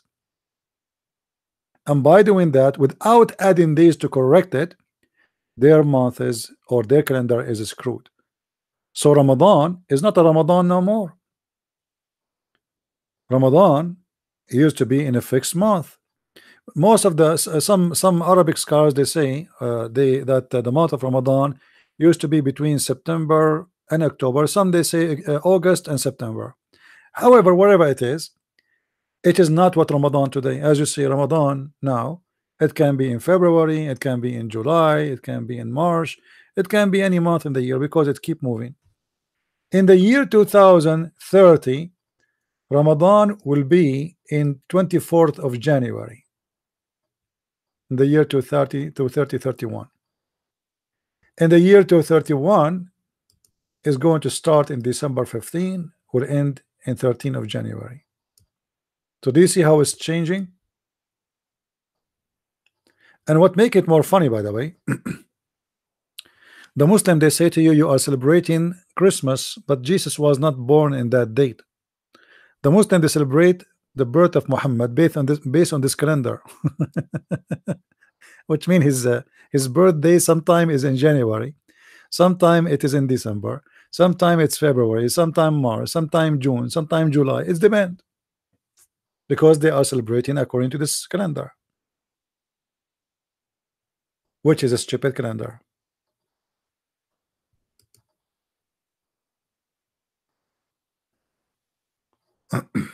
Do we have any Abdul?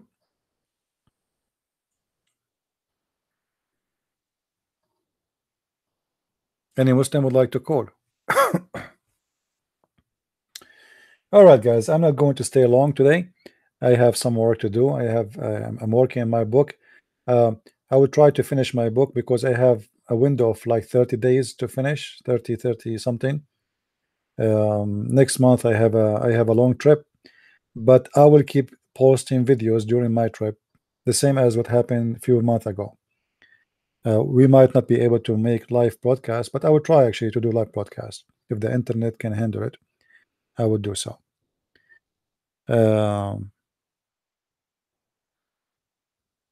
We have a good time together to get Muslims to call and debate. No, I have to. It's okay. It's it's going to be a few weeks anyway. It's not a big deal. I'm not going to stay forever. It's just a trip I have to do from time to time. And any one of you would like to invite me to his church to do seminars, let me know. That's what we do. All right. If any of you is interested, and you can invite me, and I do it for free. I don't charge money. I don't take wages for what I do. And if any would like to support our trips, feel free to make a donation. What is your take on Al-Qaddafi? Al-Qaddafi is a madman, stupid. What you can say.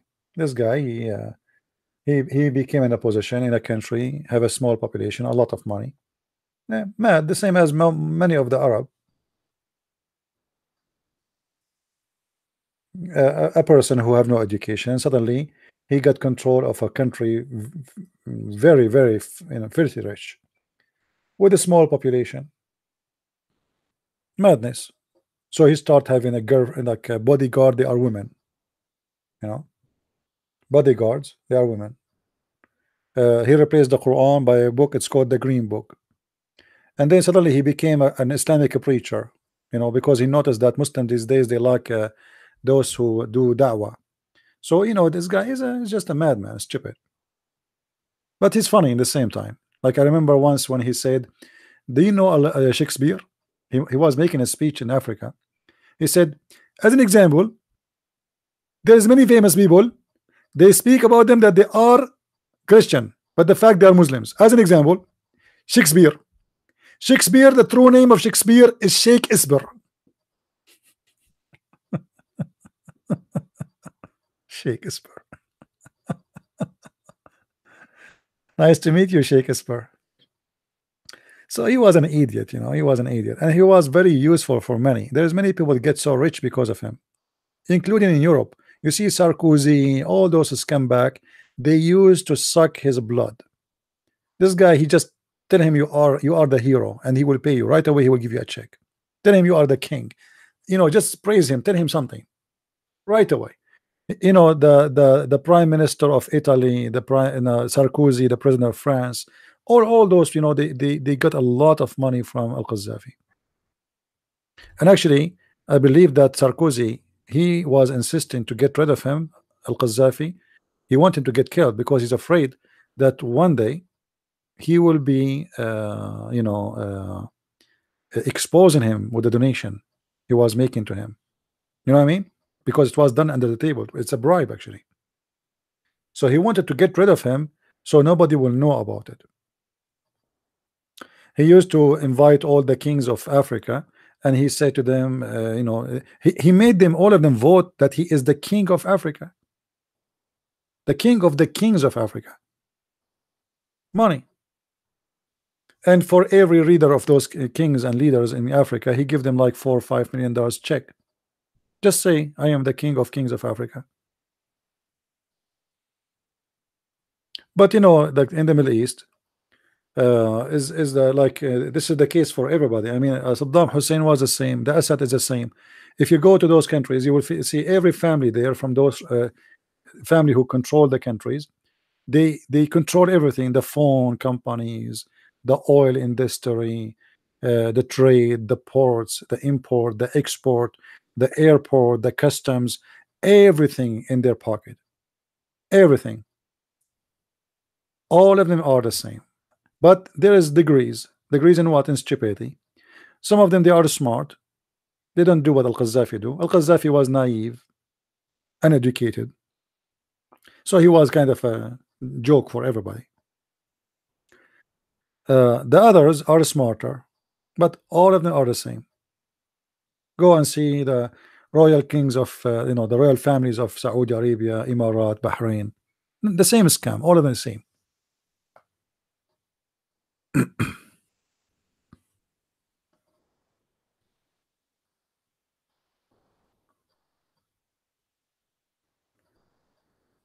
Do we have any Muslim?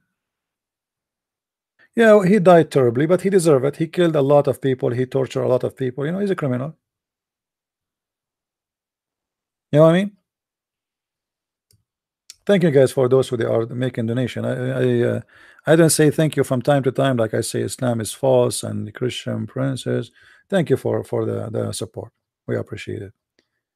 But all of them are the same, but they have different faces, and they try to present themselves in different way, different method. But at the end of the day, it's the same mentality. It's a criminal mentalities.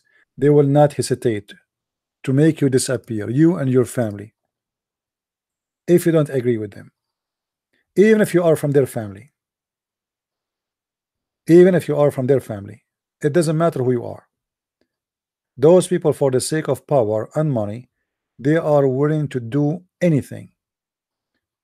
You see, when Saddam Hussein, the Kurdish, they went against him to keep himself in power, he used chemical weapon and he killed more than 10,000 Kurdish in one day. Just in one day. And he did not feel any guilt. I mean, what a big deal. And the Muslim did not feel any problem because he's a Muslim, killing Muslims, so it's fine. You see, the Muslims, they have mentality that if a Muslim is killing a Muslim, it's okay.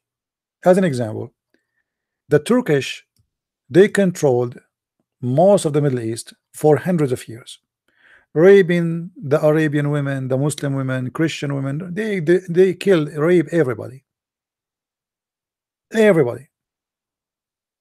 the Arab, they never did any revolution against the Turkish for a very simple reason, because they are Muslims. Go and check the Albanian, for how long they controlled Egypt, as an example. But they are Albanian. What Albanian have to do with Egypt?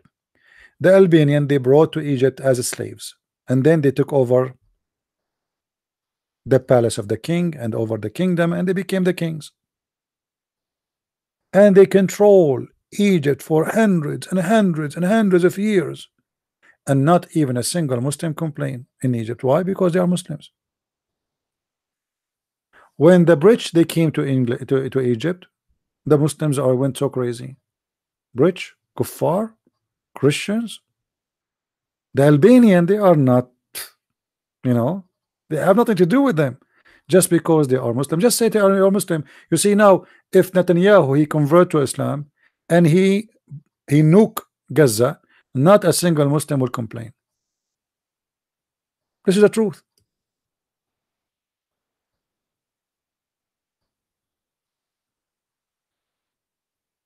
You see, the war between what they call it Palestinian and Israel, this is not about land. That's false. It is about religion. Everything you see around you in the Middle East is about religion. Have nothing to do with the land. The Turkish now, they occupy Afrin. Do you see any Muslim going in the street striking in England? Do you see tens of thousands of Muslims they want to go and support the Kurdish in Afrin? No. Why? Because those Turkish are Muslims. It's okay. No problem. Muslims killing Muslims. It's all right. How many tens of thousands of Muslims went in the street against ISIS? None. Zero. Muslims, because they are Muslims. Actually, they support them. They say we are against them, but the fact they support them.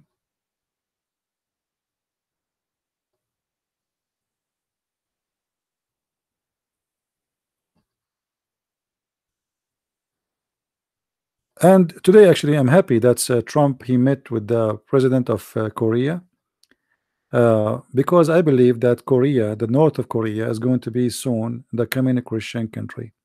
I don't know if any of you been in South Korea. I've been there. I've been more than once.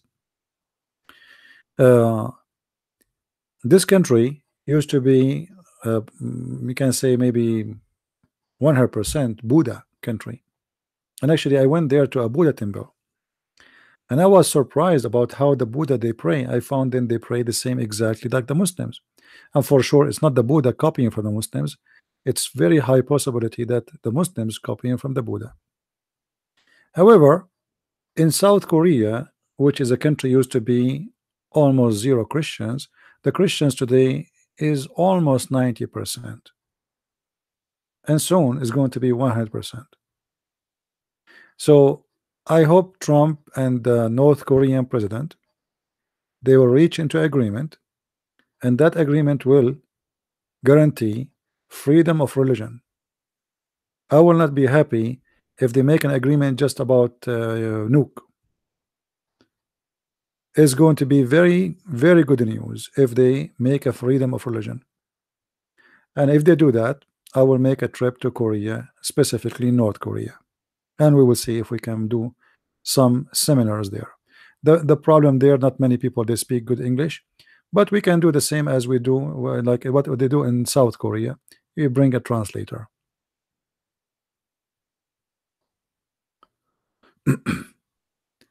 So I hope soon will that will change. And actually, you know, and the other good news too, that in China, you know, China is coming to Christianity as something you cannot even imagine.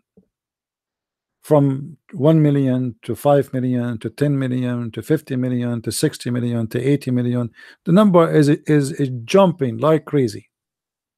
The Chinese government, they are trying their best to control the growth of Christianity, but you cannot. You cannot. China is in fire, good fire. China is going to be the coming giant Christian country, the biggest Christian country in the world. People like it, don't like it, it's happening. It's not going to happen, it's happening.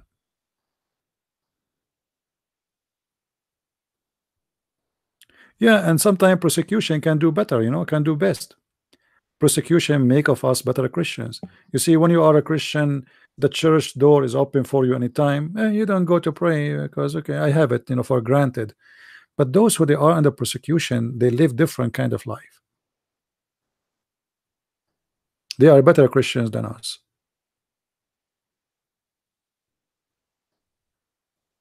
Yeah. And you know, like what people they hear about China is not the same as what you see there. I posted a video from my last trip. Remember? I think I don't know if you guys you saw it. I have actually many videos. I did not post any of them. You know, people they hear about China, it is a communist. But you go there, there's nothing communist in China. I don't see any communist. Where is the communist? China is a weird communist country. When I say weird, I mean it. It's really weird. It's not what you think. You know, our idea of a communist is like, okay, Soviet Union, where nobody own anything. Go to China, you find people they are owning most expensive cars, billionaire, millionaires. I mean, where is the communism there? You know what I mean? So it's different kind of like even a government office run by like when they have a government office, the employee of this government office, they can make money legally from it. You know, it's like a company. So it's not the communist people they think about it. However, there's no freedom. They harass the Christians. The day I arrived this year actually, to China, I think it was which day? Let me remember. Anyway, the same day I arrived, you can check it on the internet. They destroy a huge church, and the excuse was they don't have a license, but the fact they do. They don't have a license to build it. They said they have a license from the city or whatever, blah blah blah, but not from the official federal whatever, you know. So they made an excuse to destroy this church. Why?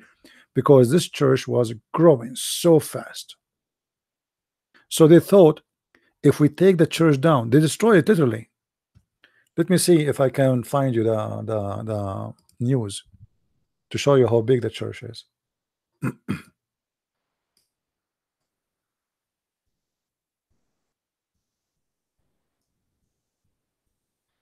And actually, always they destroy churches. Like this is not the only one you will see.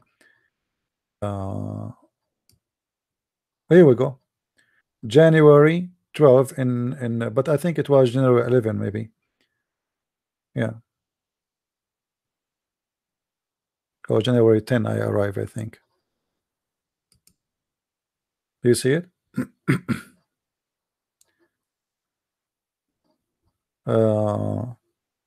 And actually here this one is just now. This is 2017. So look like here June 10 2017. This one June 14 2018, etc. You know, it was a huge church, very big, not like something small. But that will not help them. They can destroy it, no problem. But you know, it's still Christianity is growing. You know, if you go right now and search in churches there, you will not believe it. You will not believe it how big, how huge the church is in China. Still, you in your head you think that this is a communist country. You know what I mean? And not to forget like Taiwan, Hong Kong. I mean, you name it. You name it.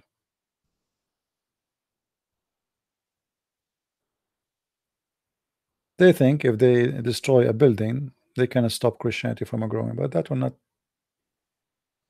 not make a difference. Christianity never been a building, never was and never be. It's not a building. We are not pagans who pray in the direction of a stone. We don't believe in that.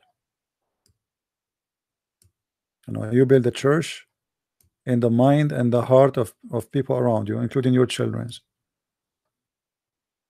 So you will destroy a church, you know, go destroy a church. All right.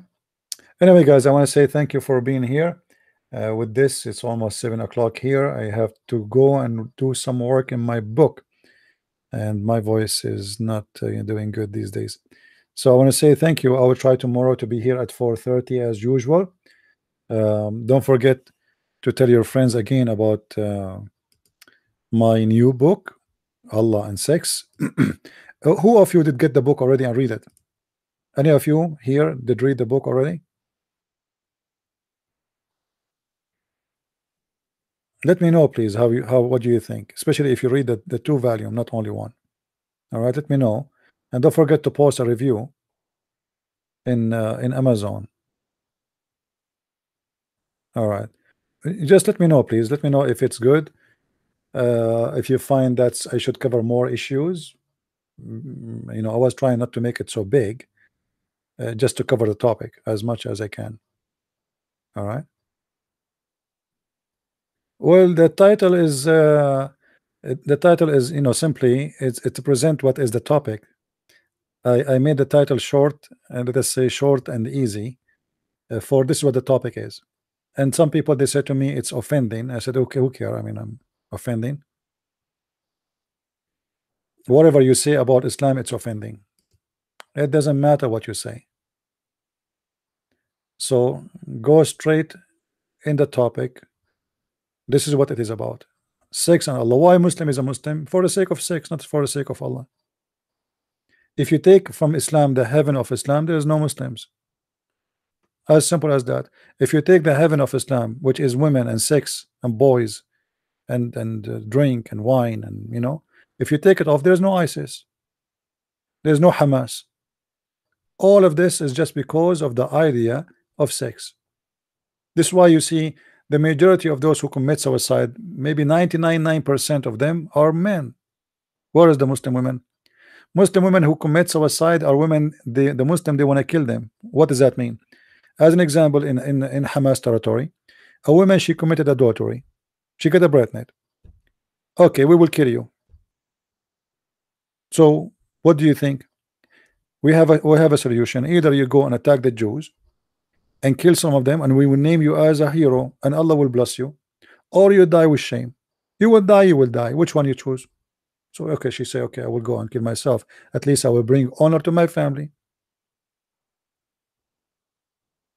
Everything is about sex. This is why all those who want to die for the sake of Allah are men, not women.